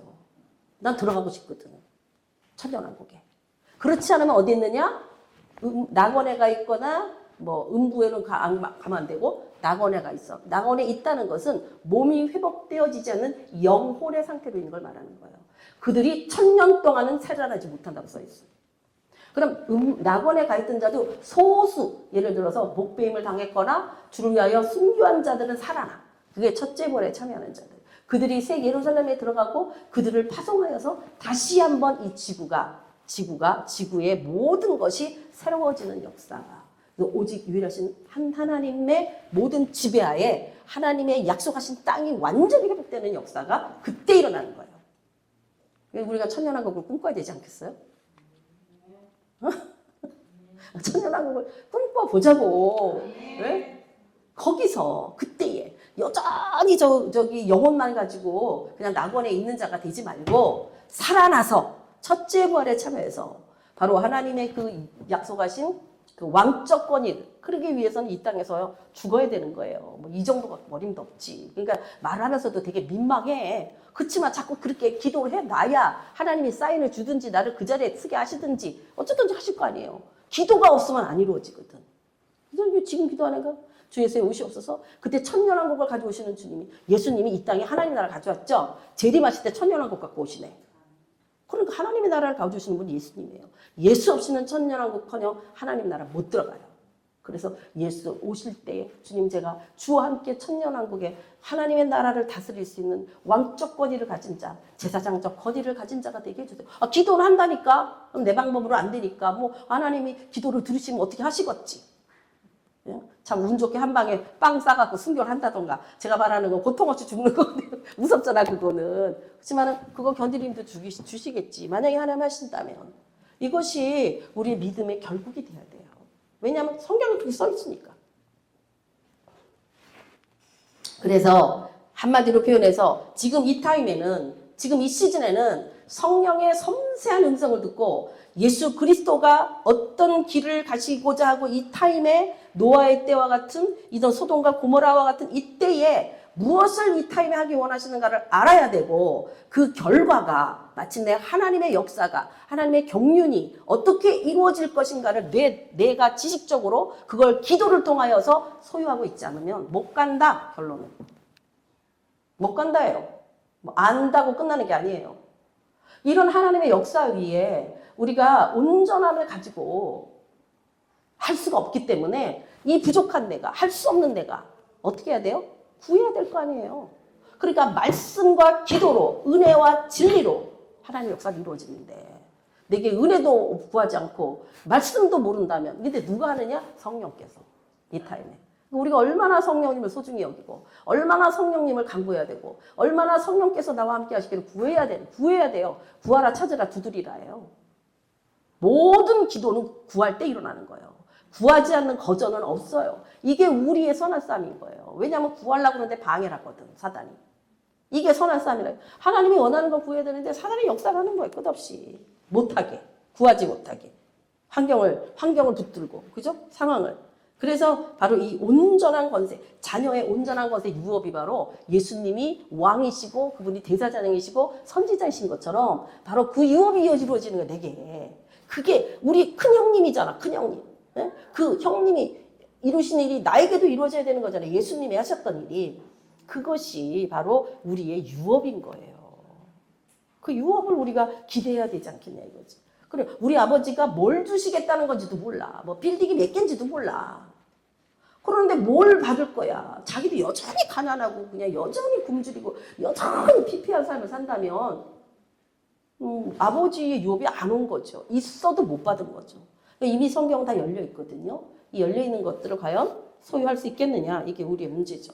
자, 그래서 오늘 성령께서 하시는 이 일들을 우리가 얼마나 말하자면은 간절한 마음으로 구함으로 이걸 받아야 되는데 오늘 사실 하려고 했던 게 사무엘상의 그 성령이거든요. 짧아요. 그래서 지금 좀 이따 점심 먹고 지금 잠깐 기도라기보다 서우에 잠깐 하고요. 1시까지 식사하시고 이 사무엘상의 성령론 이거 한 뭐 30분 정도? 아니 뭐 모르겠어요. 한 그렇게 다루고 난 다음에 1시간 정도는 기도를 하도록 해서 우리가 3시에 마치는 걸로 했습니다. 자, 잠깐 우리 보겠습니다. 사무엘 상하에서 역사하시는 성령에 대해서 할 건데 67페이지예요.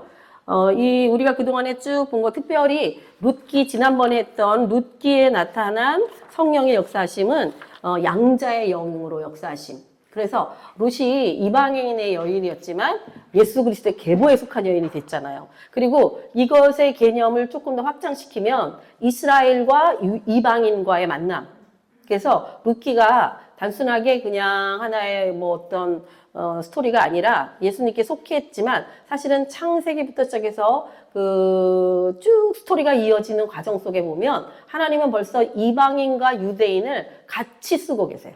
그래서 특별히 하나님의 12지파 중에서 하나님 말씀하신 이스라엘에 대한 그 장자권을 갖고 있는 것은 누구예요? 요셉이잖아요. 그래서 요셉이 장자는 두 권리를 갖잖아요. 그리고 레위 지파에 관해서는 이건 전적으로 하나님께 속한 지파라고 했기 때문에 기업이 하나님께 속했기 때문에 12지파에 대해 들어가지를 않아요. 기업을 받을 때 있어, 땅을 받을 때 있어서. 그래서 하나님이 이 요셉 지파를 장자권으로, 루벤이 쳐다들이면 장자가 돼야 되는데 그가 음란의 어떤 행위로 인해서 자리를 뺏겨버렸죠. 이게 음란의 궁극적인 그 문제성 뭐냐면 이거는 우상숭배예요. 그러니까 우상숭배가 왜 문제가 되냐면 이 우상은 하나님 아닌 다른 것을 섬김으로 말미암아 이것이 하나님을 떠나는 경우잖아요. 그러니까 성경을 신약이든 구약이든 잘 보면 이 음란이라고 하는 것이 하나님을 떠나는 개념으로서 이 우상숭배의 결과물로 당연하게 나타나는 게 음란이에요. 표징적으로. 그러니까 사람이 왜 범죄하게 되면은 그 어떤 증거의 삶이 나타나는 것처럼 또 의인이 됐을 때는 의인됨의 삶이 나타나는 것처럼 이 이단이라던가 이런 어떤 적어도 종교라고 말하면은 반드시 그 종교의 경전이 있어야 돼요. 뭐 불교라던가 기독교라던가 뭐 마음에 이런 것들이 경전이 있잖아요. 이런 것이 없이 그냥 잡다한 귀신을 섬기는 것들, 이런 잡신을 섬기는 것들, 이런 것들의 특징이 뭐냐면은요, 반드시 그 음란하고 연결돼 있다는 거예요. 하다못해 그 문선명이 같은 경우도 그 피가름 이런 것들이 전부 자기네와 성관계를 통해서 거룩해진다고 하거든요. 이게 이단들의 그 깊이 들어가거나 이 잡신들하고 들어가 보면 하여튼 이 가정을 파괴하고 그래서 신 받은 사람들 있잖아요. 귀신 받은 사람들. 그 사람들이 정상적인 가정생활 못하죠. 다 이혼해. 왜냐하면 정상적으로 살지 못하기 때문에. 이게 바로 음란의 영하고 다 개입이 돼 있는 거예요. 그러니까 우리가 정상적인 그리스도 안에서의 회복에는 반드시 가정의 회복이 들어가야 되고 가정의 회복의 기초는 부부관계예요.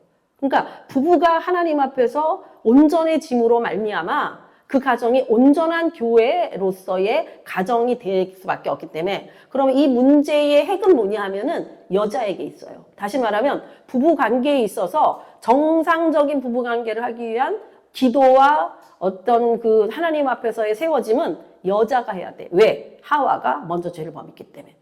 그러나 이 하와의 범죄물로만 끝날 수 없는 게 뭐냐 하면 아담이 분명하게 하와에게 이 정령 먹는 날에는 죽는다고 말씀하셨어를 정확하게 메시지를 줬어야 돼요.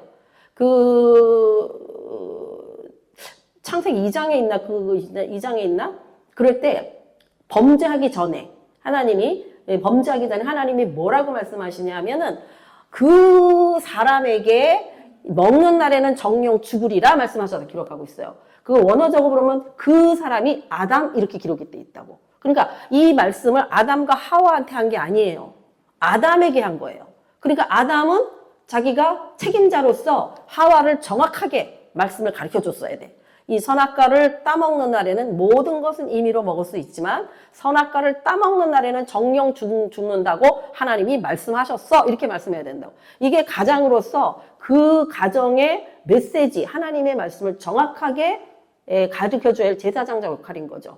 그거를 못했단 말이에요. 그러니까 하와가 말씀을 듣긴 들었는데 적당하게 들은 거지. 정확하게 인식이 안 되니까 만지지도 말고, 보지도 말고, 이런 식의 말이나 죽을까 하노라. 설마 죽게 하겠어. 따먹는다고. 이렇게 사단에게 틈을 줬다는 거죠. 그러니까 사단이 누구를 치고 들어왔냐면 여자를 치고 들어왔다고. 왜냐하면 여자가 훨씬 더 지혜롭기 때문이에요. 동의를 안 하시네? 동의를 안 해? 그러니까, 왜냐하면 성경에 여자는 그 남편에게 있어서 하나님이 준 선물이에요. 그러니까 하나님이 준 선물이면은 좋아야 될 거 아니야. 표정들이 안 좋아. 좋아야 될 거 아니에요. 그 남자에게 있어서. 근데 물론 그 남편 된 그 또한 문제가 있지만 하여튼 이 문제를 그래서 아직 우리가 이해할 수 없는 성경 기절 중에 하나가 뭐냐 하면은 여자가 이 해산함으로 말미암아 구원받는다는 말이 있어요. 그죠?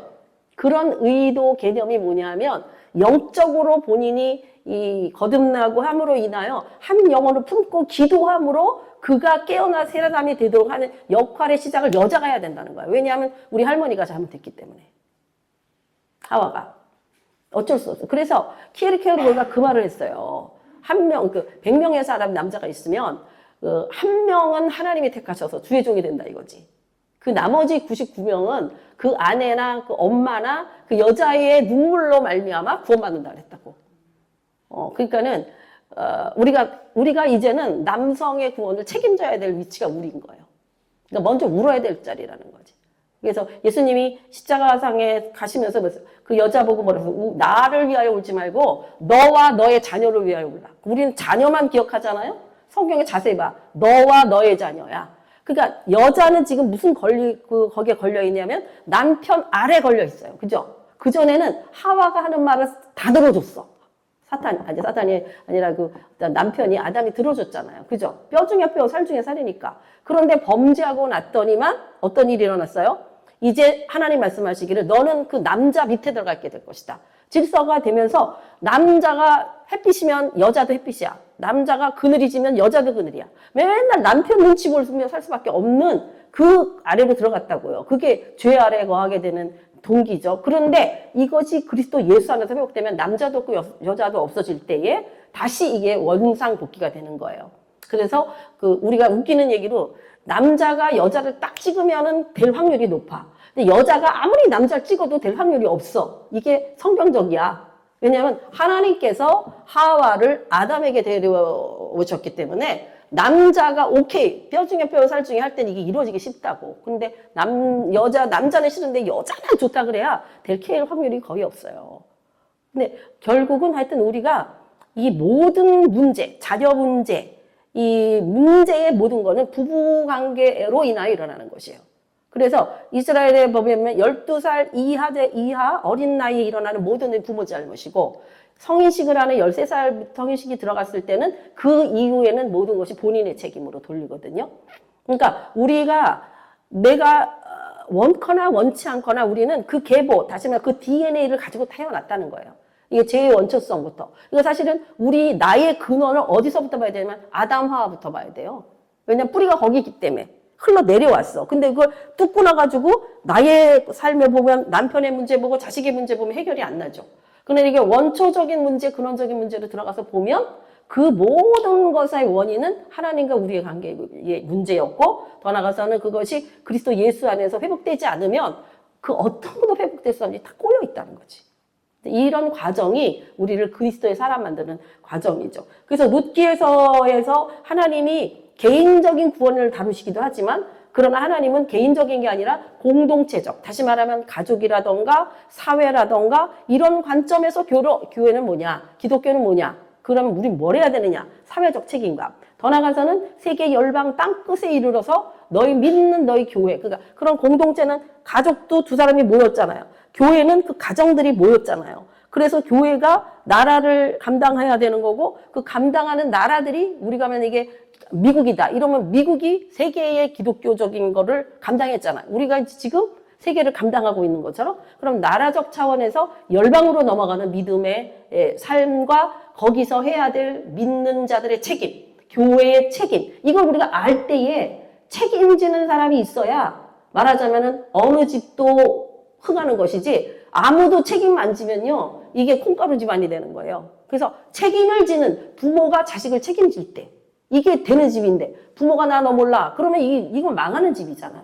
그것처럼 하나님이 믿는 우리들에게 주신 책임의 분량이 어렸을 때는 나 하나 아니면 뭐 다 너 때문이야 뭐 이렇게 크다가 점점씩 이제 배우고 익히고 인격적으로 다듬어져 가면서 나의 역할을 해야 되는 분량이 생기는 것처럼 믿는 우리들도 성장의 감에 따른 자기 분량을 해야 된다는 얘기예요.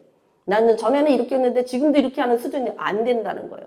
이 그릇이 넓혀질수록 담겨야 될 내용이 많아지는 것처럼 우리가 점점점 그리스도의 분량으로 자라가는 훈련이 되지 않으면 과연 이 하나님의 나라는 누가 책임질 거냐 이거지. 하나님과 함께. 그래서 우리들의 믿음이 그래서 이것이 더 나가서 이 시대에 굉장히 중요한 포인트 중에 하나가 뭐라고요? 이스라엘과 말하자면 이방인과 유대인의 하나 되는 원유맨에 대한 개념이가 없으면 이 마지막 타임에 다시 오실 예수 그리스도 안에서 이루어져야 될 이스라엘 나라의 회복. 이게 아버지 집이거든요. 하나님의 눈동자요, 장자요. 주님이 이스라엘을 절대 포기하지 않으시거든. 왜냐하면 약속이 있기 때문에. 아브라함과 이삭과 야곱의 혈통을 따라오신 예수 그리스도가 아브라함으로 말미암아 천하 만민이 복을 얻는. 그래서 이게 천하 만민이 복을 얻어야 돼요. 말씀하신 게 이루어져야 될 거 아니에요. 천하 만민이 어떻게 복을 얻냐? 예수 그리스도가 오심으로. 초림이 이루어졌고 다시 남아있는 완성이 뭐예요? 재림으로 말미암아. 그러니까 예수님이 재림을 이스라엘에 하셨잖아요. 감람산 동편에 오시잖아요. 그럼 우리가 감람산 동편에 오시는 예수 그리스도를 왕이신 예수 그리스도 이미 이 유다의 사자로 오시는 예수 그리스도 어린 양이 아니에요. 그때는 초림은 어린 양 예수 그리스도시지만 재림해 주는 유다의 사자예요. 왕으로 오시는 예수예요. 그럼 우리가 그 왕이신 예수를 어떻게 만나야 돼요? 그럼 뭘 하고서 만나야 될 거 아니에요? 내 몫을. 우리는 이 타임에 있기 때문에 반드시 이스라엘에 대한 이야기에 대한 관점을 이해하고 있어야 되는데 이 룻기에서에 보면 바로 그것이 이방인과 유대인의 관계에 대해서 갈렙도 이방인이잖아요. 그죠? 그래서 아까 말한 그걸 놓쳤네. 그러니까 장자권을 가진 것은 요셉인데 요셉은 성경 써 있어요. 요셉은 두 몫을 받았기 때문에 므낫세와 에브라임 두 몫을 받은 거예요. 그래서 12지파에 므낫세, 에브라임이 들어가고 레위는 빠지는 거예요. 이 땅에 기업이 없어. 레위는 하늘의 기업만 있지. 그러니까 그 장자권을 확실하게 받았다. 그래서 대표적으로 에브라임이 더 축복을 받았기 때문에 작은 아들인데 에브라임과 그 다음에 꼭 누구 쓰냐면 유다를 써요. 성경 구약을 쫙 봐요. 반드시 에브라임과 유다 이렇게 말하면 하나님이 그 유다는 뭐냐면 주권을 가진다. 주권. 하나님이 하나님의 영적 계보를 가진 것이 유다족이거든요. 유다의 족속을 통해서 예수님이 오셨잖아요. 그렇기 때문에 유다와 에브라임 이렇게 써 있다는 얘기는 이방인과 말하자면 이 주권과 하나님의 장자권, 물권의 축복과 그리고 주권, 하나님의 영적권이 이게 두 개가 항상 같이 간다는 거예요. 성경을 그 관점으로 보기 시작하면은 왜 굳이 유다와 에브라임을 그렇게 자꾸 말씀하시는가를 여러분이 이해할 수 있게 돼요. 그런 관점에서 이제 이 마지막 타임에 가면 로마서를 유시해서 구약의 이사야서나 뭐 이래 다 나오는 이게 뭐냐면 이방인과 유대인 다시 말하면 전에는 선민은 유대인만 선민이었잖아요. 근데 이제 마지막 때는 선민이고 이방인이고 중요한 게 아니라 그리스도 예수로 말미암아 변화된 그 사람들, 이방인인 그들과 유대인이지만 그리스도로 접붙임 받은 자들. 그래서 이방인 중에서 접붙임을 받기 예수로 접붙임 받은 자와 유다인 중에서도 예수에게 접붙인 그들, 예수에게 속한 그들이 바로 원유맨이라는 거예요. 지금 하나님이 그 일을 하셔야 되는데 이방인인 우리에게서는 원유맨을 할 만한 사람이 준비됐어. 왜냐하면 이제 이방인 때 거의 다치기 때문에. 그런데 이스라엘에서는 원유맨의 개념이 아직 없어요. 그럼 그걸 누가 전해야 되느냐? 이방인이었던 우리가 예수 알게 된 우리가 원유맨에 대한 것을 유다인들에게 전해야 돼요. 그래서 그가 예수 그리스도에게 접붙임을 받도록 해야 된다는 거예요. 그게 우리 지금 먼저 믿게 된 우리들의 사명인 거예요. 그러니까 이게 한국 교회가 깨어나서 이스라엘에 대한 걸 알고 내가 무슨 일을 해야 되고 한국 교회가 무엇을 해야 되는지를 알아야 되는데 이 한국 교회가 아직 이 부분이 너무 깨어나지 않았다는 거예요. 근데 지금 마지막 타임에서 역사하는 하나님의 일은 이방인과 유대인이 하나 된 원유맨으로 말미암아 예수 재림을 준비하는 타임인 거예요. 이런 준비를 우리가 해야 되기 때문에 룻기가 이제는 성경이 그 시대를 반영하는 말씀으로 성령이 조명하셨을 때 왕년의 룻기는 그냥 뭐 1948년 5월 14일 이전에 이스라엘이 없었잖아, 나라가. 지구상에서 없었거든요. 그전엔 룻기를 볼 때 이방인과 유대인의 하나됨을 뽑아낼 수가 없었어요. 1948년 이전에는. 왜냐하면 이스라엘이 없으니까. 해석이 안 돼. 근데 이제는 있어, 나라가. 그러니까 이제 해석이 풀리는 거예요. 마지막 때가 되니까 밝히 드러나기 시작하는 거예요, 이제. 이 밝히 드러남을 성령이 조명하심으로 룻이 이방인의 여자인데 보아스, 다시 말하면 유다의 계보를 따라서 하나됨으로 말미암아 누가 왔어요? 거기에 다윗의 혈통이 오고 다윗의 혈통 오시 예수 그리스도가 오신 거잖아요. 그러니까 다시 오심을 준비하는 이 재림의 작업에 세례 요한이 예수 오심을 처음으로 말했던 사람이야. 세례 요한은요, 한 게 아무것도 없어. 저 어린 양 예수 그리스도 세상 죄를 지고 가시는 어린 양이시다. 그거 한마디밖에 안 했어요. 무슨 그러니까 세례 줬지. 근데 은사를 베풀었다던가 무슨 기적을 베풀었다던가 그 얘기 하나도 없다고. 어떻게 보면 딱 6개월이라고 갔어요. 예수님보다 6개월 이전에 태어났기 때문에. 그러니까 하나님의 일, 근데 사람의 몸으로 태어났어. 이 세례 요한처럼 큰 자가 없다 그랬잖아요. 그러니까 우리가 생각하는 것처럼 대교회를 만들어 놨다든가 아니면 은사가 엄청 부흥회를 엄청 다녔다든가 이런 게 중요한 게 아니야. 하나님의 뜻을 아는 그 사람, 이 시대, 때를 따라 양식을 나눌 시대를 아는 자, 그들을 통하여서 그 소수의 하나님의 역사적 소수 그 사람들을 통해서 주님이 일하시는 거예요. 그러니까 지금 진짜 우리가 아까 사모님이 나는 탈북이라는 게 사실 탈북하는 거 맞잖아. 잘한 거지. 그게 은혜지.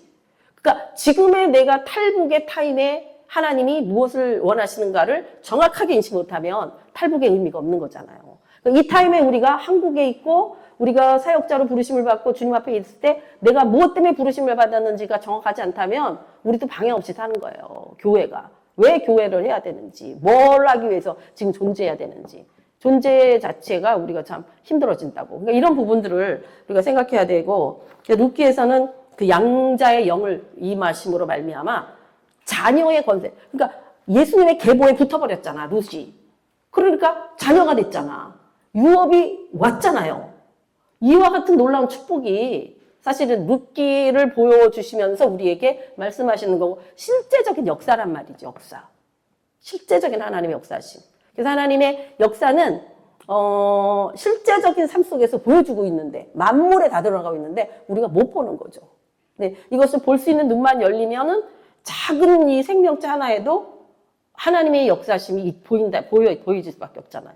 이게 어떻게 살겠어. 나 이게 보면서 재밌는 게 뭐냐면, 우리 이게 청년부한테 얘기한다고 이걸 지금 3개를 해놨는데, 이 밑에 뭐라고 써있냐면요. 믿음, 소망, 사랑이에요. 믿음, 소망, 사랑 항아리에 들어거든. 근데 나 이렇게 보니까 말이죠. 우리 청년들이 지금 요즘 굉장히 불붙어서 되게 열심히거든.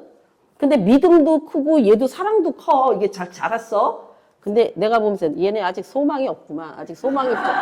근데 그렇게 보여지더라고. 우리 교회 청년들이 아직 소망은 들 타고 있구나. 얘네들은 이렇게 자랐는데 얘만 들 자랐네. 소망을 불어넣어줘야 되는 우리 청년들한테. 이런 생각이 들더라 이거예요. 근데 이게 영적으로 뭐 맞는다 틀린가를 떠나서 우리 젊은 세대들이 소망이 없잖아. 왜 사는지 의미가 없죠. 지금 있는 거 몽땅 털어서 지금 다 털어먹고 그냥 미래가 없잖아. 이게 보통 문제가 아니거든요. 망할 징조거든요.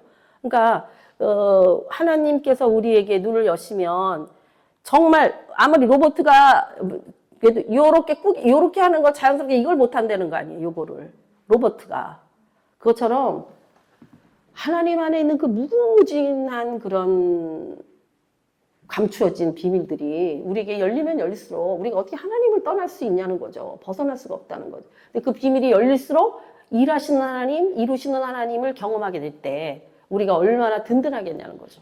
네, 말씀과 기도를 통해서 이런 것. 그럼 사무엘에는 어떤 성령을 우리에게 말씀하시냐면 사무엘상 1장 10절 1절, 그러니까 10장 1절하고 16장 1절 13절의 말씀인데 이 사무엘상은 결국 사울과 다윗의 이야기가 전부예요, 거의. 그런데 여기 보면 저기 중간에 사무엘상 1장 10장 1절에 보면 이에 사무엘이 기름병을 가져다가 사울의 머리에 붓고 입맞춤에 이르되 여호와께서 내게 기름 부으사 그의 기업의 지도라도 삼지 아니하셨느냐. 이게 사무엘상 10장 1절의 말씀이거든요.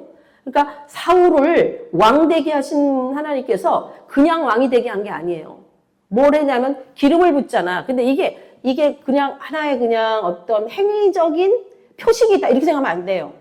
무슨 말이냐면 기름이 부어졌다고. 우리 예수님이 아까 말할 때 3대 예수님의 그리스도 안에 3대 사역이 있다 그랬죠. 왕적 사역, 제사장적 사역, 그리고 선지자적 사역이 있잖아요. 기름이 부어졌다는 것은 자 보세요. 이 기름을 부었더니 어떤 일이 일어났냐면은 사울이 영에 감동돼 버렸다고. 이 이야기가 그 뒤에 나타나는 사무엘상 16장 1절에는 다윗의 기름 부으심이거든요. 다윗의 기름을 부었더니 어떤 일이냐면 이날 이후로 다윗이 여호와의 영에 크게 감동되니라 이렇게 써있어요. 다시 말해서 기름 부으시면 실질적으로 뿔에다가 기름을 가지고 순전한 그 감람유입니다. 순전한 감람유를 올리브유란 말이지. 그걸 머리에다 부었단 말이에요. 그럼 이건 행위적으로 하나의 당신은 하나님이 왕으로 명하십니다라고 하는 행위적인 것으로 끝나는 게 아니라 그 기름이 부어짐과 동시에 그가 왕적 권위를 가질 수 있는 하나님의 영이 부어지는 거라는 거예요. 이것이 세상 사람들이 볼 수 있는 영역과 영적인 관점에서 볼 수 있는 영역이 다르다는 거예요. 그러니까 예수의 피가 내 죄를 씻습니다. 그러면 그게 안 된 사람이 볼 때는 어떻게 예수님의 피가 그걸 믿어야 된다네. 예수님의 피가 내게 씻겨집니다. 내가 안 믿어져 이렇게 되죠. 그러면 그것이 능력이 될 수 없잖아요. 그런데 믿음이라고 하는 것은 ing, 동사임과 동시에 믿음은 수동태, 능동태가 아니에요. 믿는다라고 믿는 게 아니라 믿어지게 하다예요. 성경 원어가. 그러니까 내게 믿음을 주셨다. 이게 맞는 거예요. 그러니까 내가 믿어졌다라고 하는 개념에는 진짜 믿어졌다면 믿게 하셨다라는 개념인 거예요. 그러니까 우리의 모든 믿음의 근거가 하나님이 나를 믿게 하셨다예요. 그러니까 믿어지더라 이 말이야. 근데 똑같이 들었네.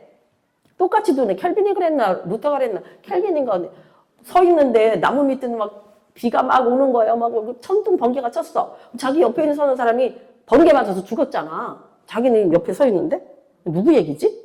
루터. 확실해요? 한번 의심해보고.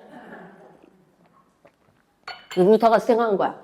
야, 이거는 내 의지가 아니구나. 그죠? 내가 맞을 수도 있었잖아. 이 사람 맞아 죽었구나. 살았거든. 바로 옆에 있는데. 그래서 그 사람이 믿음이라고 하는 것이 내가 믿는다고 되는 게 아니고 거기서 깨달은 거예요. 그것처럼 믿음은 주어지는 거예요. 믿게 하신 거예요. 그럼 이게 은혜인 거예요. 은혜는 거저받은 거거든. 선물이잖아. 카리타스. 그러니까 여기 있는 사건 속에서 기름을 왕으로 삼으신 게 누구예요? 하나님이시잖아. 언제 사울이 왕 된다 그랬나? 숨었다니까? 제가 나 무슨 베냐민 지파의 가장 작은 자인데 어떻게 왕이 될. 그런데 기름을 부으면서 하나님의 말씀이 그에게 성취된 거예요. 왕이 돼버렸다고.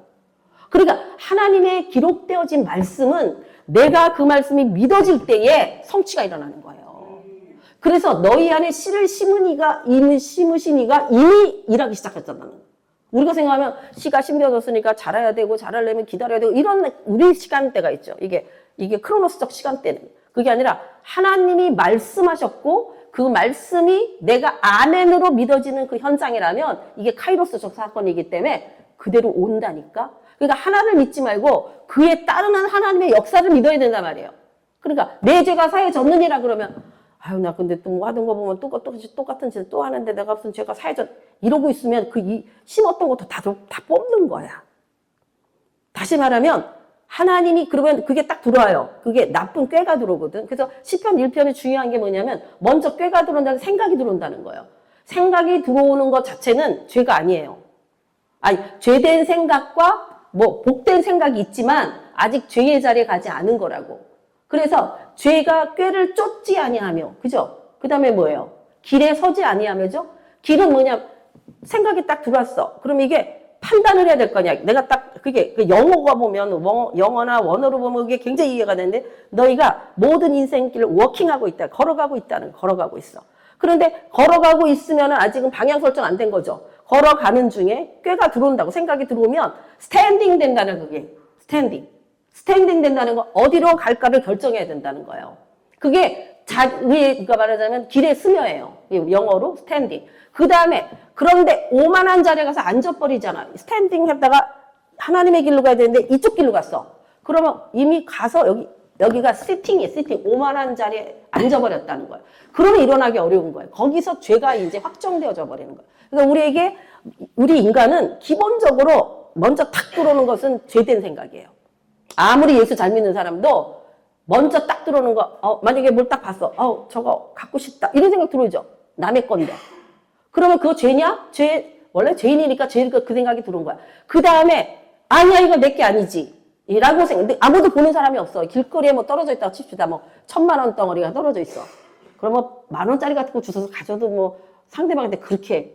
근데 우리 은숙 사모님 큰아들은 초등학교 때 지나가다가 돈 3,000원인가 떨어진 거 봤어. 그냥 와. 하도 교육을 잘 받아갖고. 그래서 엄마한테, 엄마 그거 봤는데 내가 그냥 왔어. 그거 10,000원이었어? 그렇게 큰 돈이야? 제가 지금 걔가 대학교 다니는 애, 군대 갔다 온 애인데 그러게 되게 큰 돈이잖아요. 엄마 그거를 봤어. 근데 안 주웠어. 그래, 우수사님이 뭐라 그랬겠어. 그걸 왜 안 줬니? 주워와야지. 이랬겠지. 그랬더니 걔가 성경에 보면 그렇게 하면 남의 거 갖지 말라 그랬잖아. 이렇게 말한 애라고. 응? 근데 하나님 얼마나 잘 키워줬나 몰라. 하여튼 간에 그것처럼 모든 사람은요. 어머, 저 갖고 싶다. 이런 마음 든다는 거야. 그 다음에 그게 이제 워킹하다가 걸리는 거지. 그 다음에 스탠딩이 된다고. 어떡할까? 가질까? 말까? 이 생각이 든다고. 거기까지는 아직 죄가 아니에요. 죄로 정해지질 않은 거야. 그런데 가졌어. 그리고 말하자면 내 집에 갔다가 감췄어. 이러면 오만한 자리에 앉은 거예요. 이건 시팅이 돼버리는 거예요. 거기서 죄가 정해지는 거예요. 그러니까 우리 인간은 모든 사람이 죄 아래에 거하고 죄된 습성을 갖고 있기 때문에 첫 번째 떠오르는 모든 생각은 죄다. 그래서 자기 부인이 첫 번째 해야 되는 거예요. 제자 되는 사람은 자기 부인을 생각해야 돼. 다시 말해서 좋은 점이든 나쁜 점이든 일단 스톱하고 생각해야 돼. 내가 평소에 참 그래도 나는 선한 일을 생각하니까 이건 내가 이렇게 할래. 그것도 하나님의 뜻인지 아닌지 몰라. 스탠딩 해야 돼요. 그래서 그것이 하나님의 뜻인지 아닌지를 분별할 수 있어야 된다. 그러니까 기도를 안 할 수가 없는 거예요. 그래서 제자가 되려면 자기를 부인하고, 그죠? 자기 십자가를 지고 예수를 따라가는 그것처럼 자기 부인이 모든 것에 일단 스톱하면서 내 생각을 제로 상태로 놓고 이것이 하나님의 뜻인지 아닌지를 분별해야 되는 그 훈련이 돼 있어야 돼요. 모든 일에. 그래야만 주님을 쫓아가요. 이건 참 좋은 일 같아. 그러시면 자기 생각일 수도 있다니까.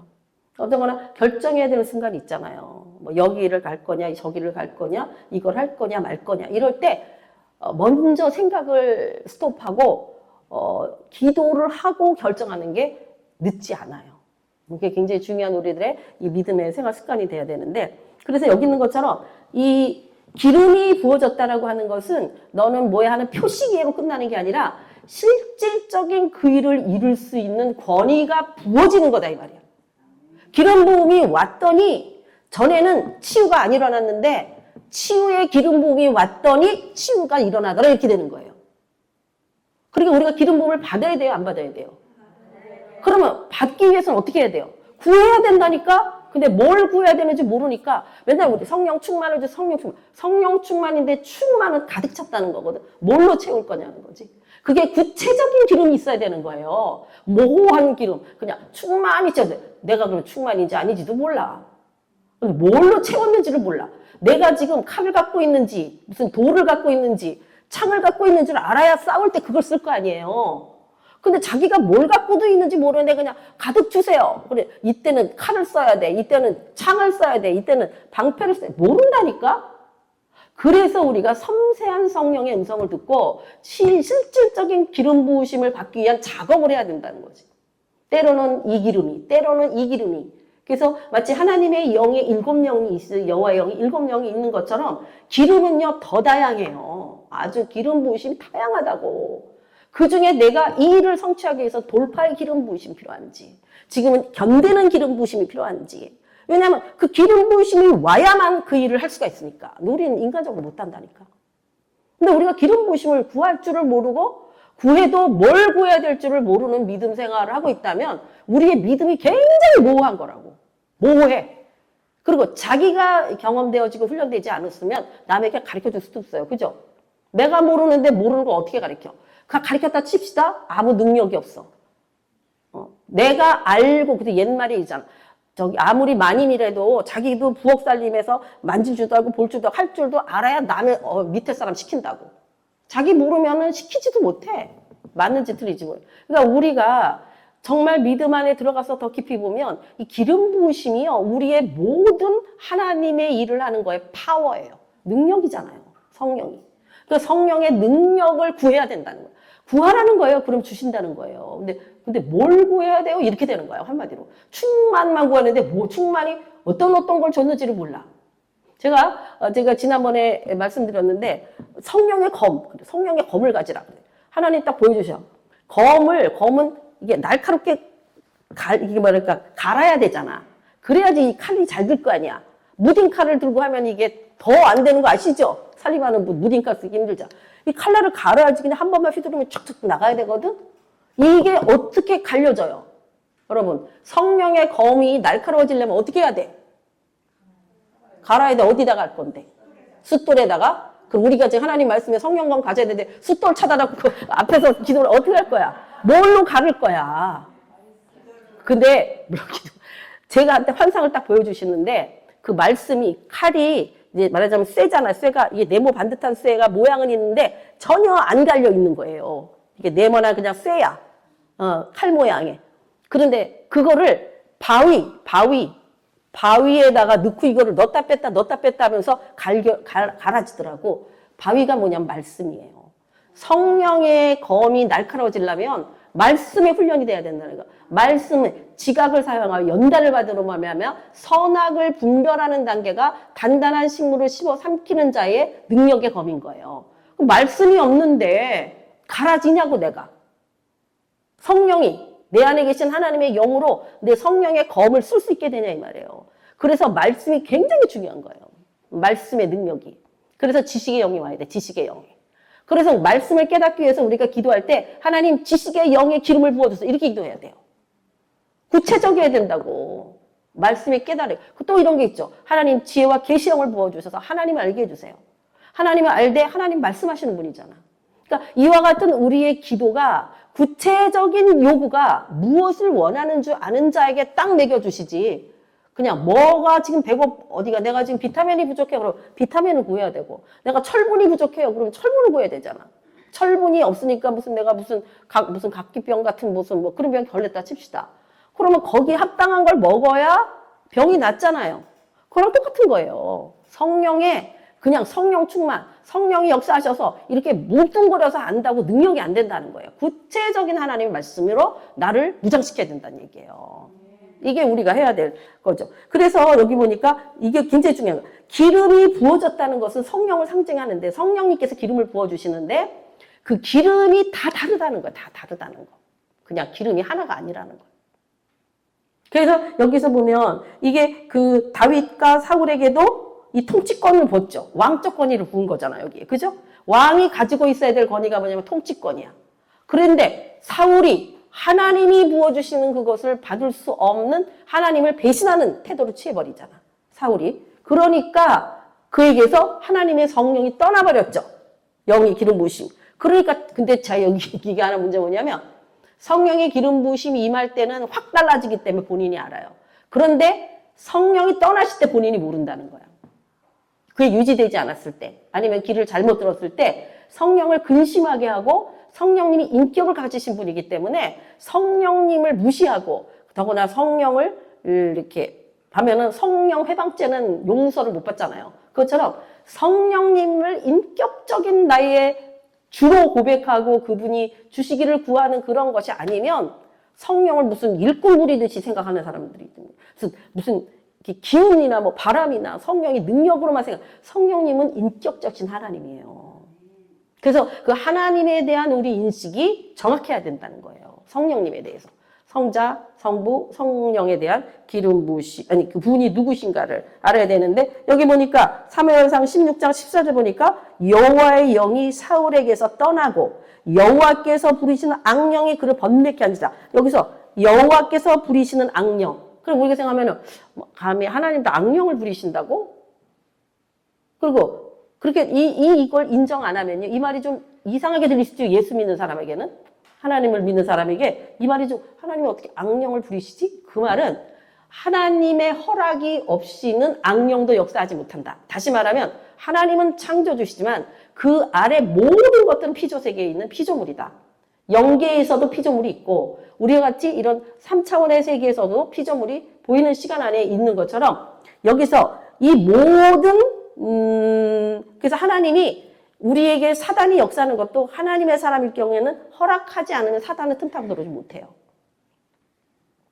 그래서 모든 것이 하나님 안에 있다라는 개념으로 이해를 하셔야 돼요. 그래서 악령을 하나님이 허락하셨다는 거야. 이 역사하도록 그냥 내비둔 거지. 왜냐하면 이미 사울이 악령이 역사할 수 있는 모든 배경을 갖고 있는 거예요. 자기 안에.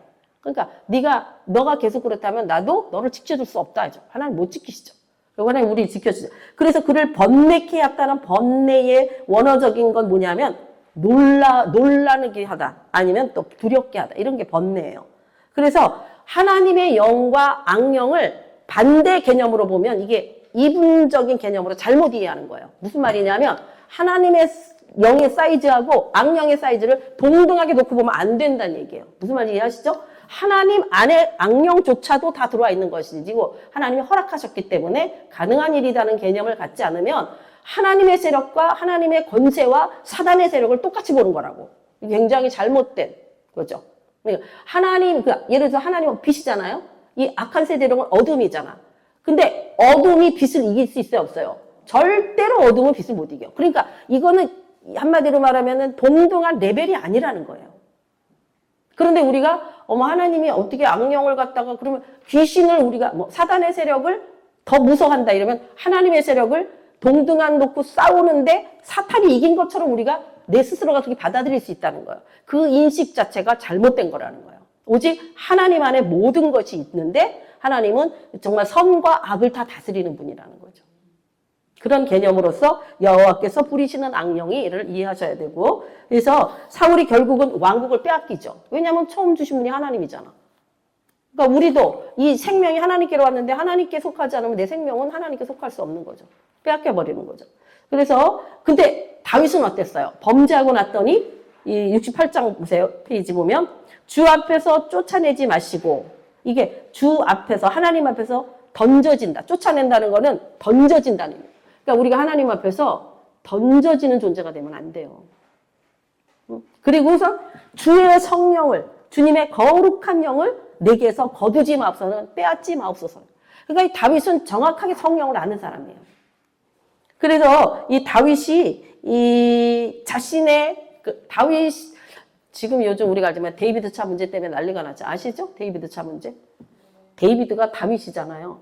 가만 생각하면 다윗이 밧세바를 취하고 우리아를 전쟁통에 죽게 했잖아. 그 시대에 우리가 다윗을 알고 있는데 다윗의 그런 행동을 했다면은 지금 데이비드 차 꼴나는 그 우리가 멘붕을 느끼지 않겠냐 이거지. 그냥 이거는 하나 왕년에 다윗의 히스토리로 읽으니까 다윗이 이렇게 회개를 했대 뭐 이런 차원으로 끝나지만 지금 그 데이비드 차로 인한 그 교계의 그 다음 세대들의 그 상황이 준 것들. 그러니까 결국 여자하고 돈에 넘어간 거야. 데이비드 차도. 네? 그런 관점으로 볼 때 하나님이 이 일을 왜 허락하셨는가? 뭐 이거는 뭐 하나님이 또 그를 향한 계획이 있겠지만 하나님은요 이것 때문에 타격이 입으신 분이 아니에요. 왜냐하면 하나님은 한 방이면 다 해결할 수 있는 분인데 우리한테 다 허락하신 거야. 판단하고 평가할 수 있는 기회를 주신 거고 돌이킬 수 있는 기회를 주신 거고 그가 다시 돌이켜서 정말 하나님 앞에 쓴다면 지난날에 똑같은 반복은 하지 않겠지. 이와처럼 그러니까 우리는 정죄할 수가 없어요. 왜냐하면 우리도 그가 갖고 있는 그 물질과 그 상황과 그런 어떤 게 된다면 나라고 해서 나는 절대로 안 그래 라고 할 수 있는 사람이 아무도 없기 때문이에요. 우리는 그래서 그를 정죄하지는 않지. 그러나 우리가 정말 슬퍼하며 하나님의 사람들이, 연약한 사람들이 그로 인하여 넘어지고 상처 입지 않도록 우리는 기도해야 될 뿐이죠. 그러니까 이 땅 가운데 완전한 자는 없어요.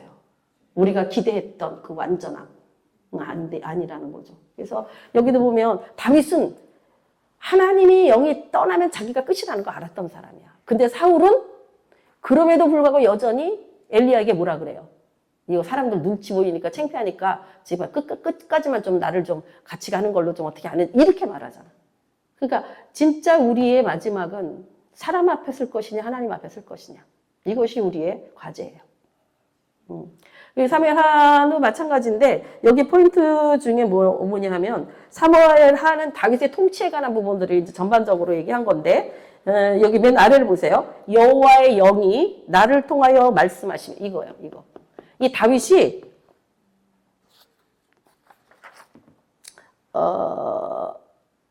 그렇게 알고 있는 다윗은요, 우리가 그 솔로몬에게 자기가 손에 피가 많기 때문에 성전을 지어드려야 된다라고 할 때 다윗이 모아서 사무엘에게 준 돈이, 그때 김미경 간사 장로님 와가지고 뭐 할 때 들어보니까 몇 조 돈이 그 정도로 준비해가지고 물질적인 거다 좋지만요, 이 성전, 솔로몬 성전을 재건하는 모든 비용에 거의 다를 다윗이 준비했어요. 짓지는 못해도.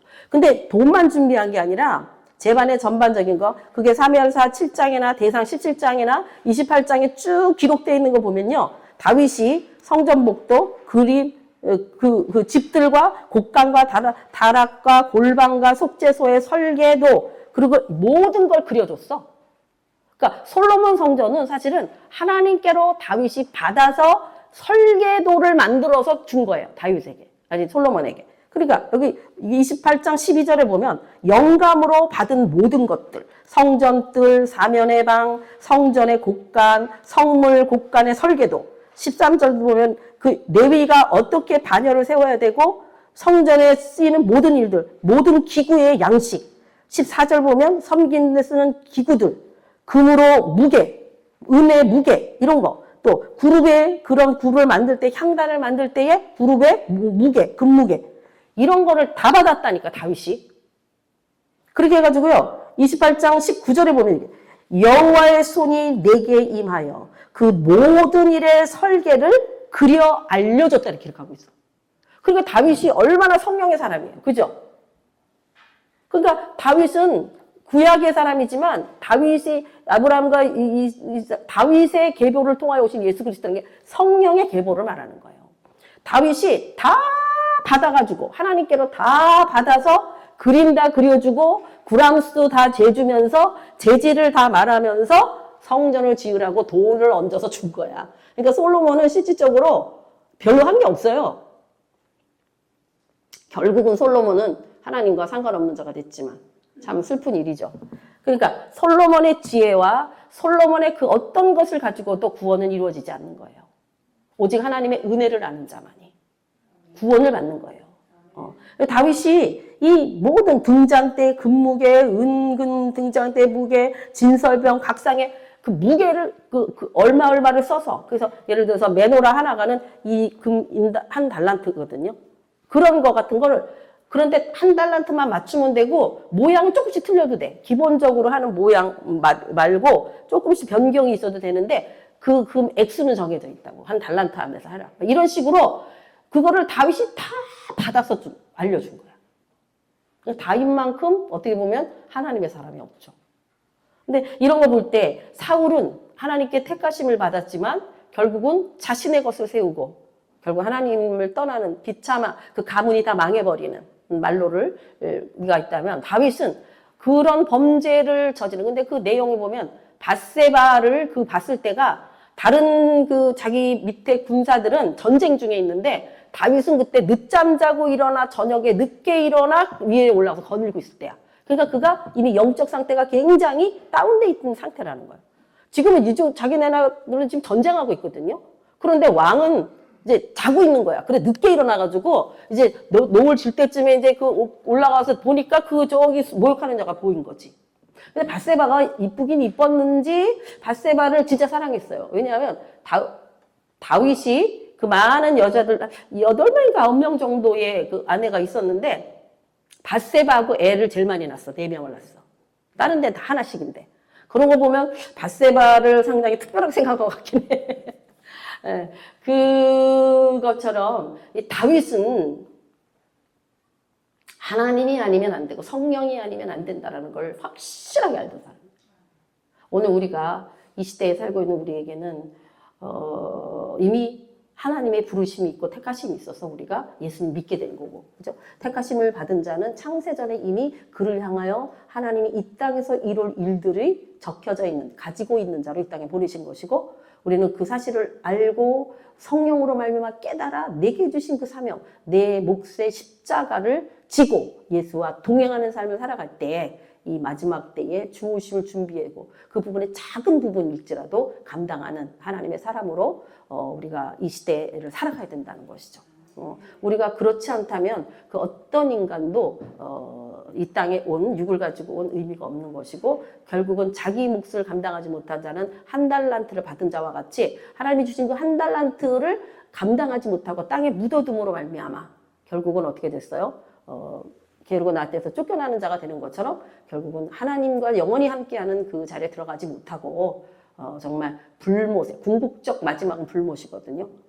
무적행은요, 그 영적 영물들이 들어가는 장소예요. 사람은 무적행 안 들어가. 우리는 음부로 들어가. 육을 가졌던 자는 음부로 들어갔다. 마지막 백보자 심판 때의 이후에는 모든 하나님 지구가 끝장나지. 그땐 지구가 없어지고 하나님이 말하는 새하늘과 새 땅은 여기가 아니라 다른 차원에 만들어진 새하늘과 새 땅으로 가게 되는데 불못으로 다 끝장난다는 거예요. 사단이던 모든 사망이 모든 게, 그리고 하나님의 사람들만 영원하신 하나님의 영원한 새하늘과 새 땅, 그것으로, 그건 백보자 심판 이후에 일어날 일이죠. 그러니까 우리가 생각하는 것처럼 예수가 재림하시면 우리 천국 올라간다. 그거 잘못된 생각이에요. 잘못된 게 아니라 과정을 아무것도 모르는 거죠. 그래서 우리의 지금 이 땅에 육을 가지고 있는 이 시간에 나를 통하여 내게 주신 하나님의 사명이 무엇인지를 아는 것이야말로 우리에게 최대의 과제다. 그리고 준비되어져야 된다. 그것이 준비되어져야만 준비된 사람을 통해 일하시니까, 그죠? 준비되지 않으면 그 일을 할 수가 없어요. 칼을 주면 뭐 하냐고. 칼을 갈고 닦아서 쓸 수 있게 만들어야지. 그래서 하나님 앞에 이렇게 준비되어지는 저희가 되기를 소망합니다.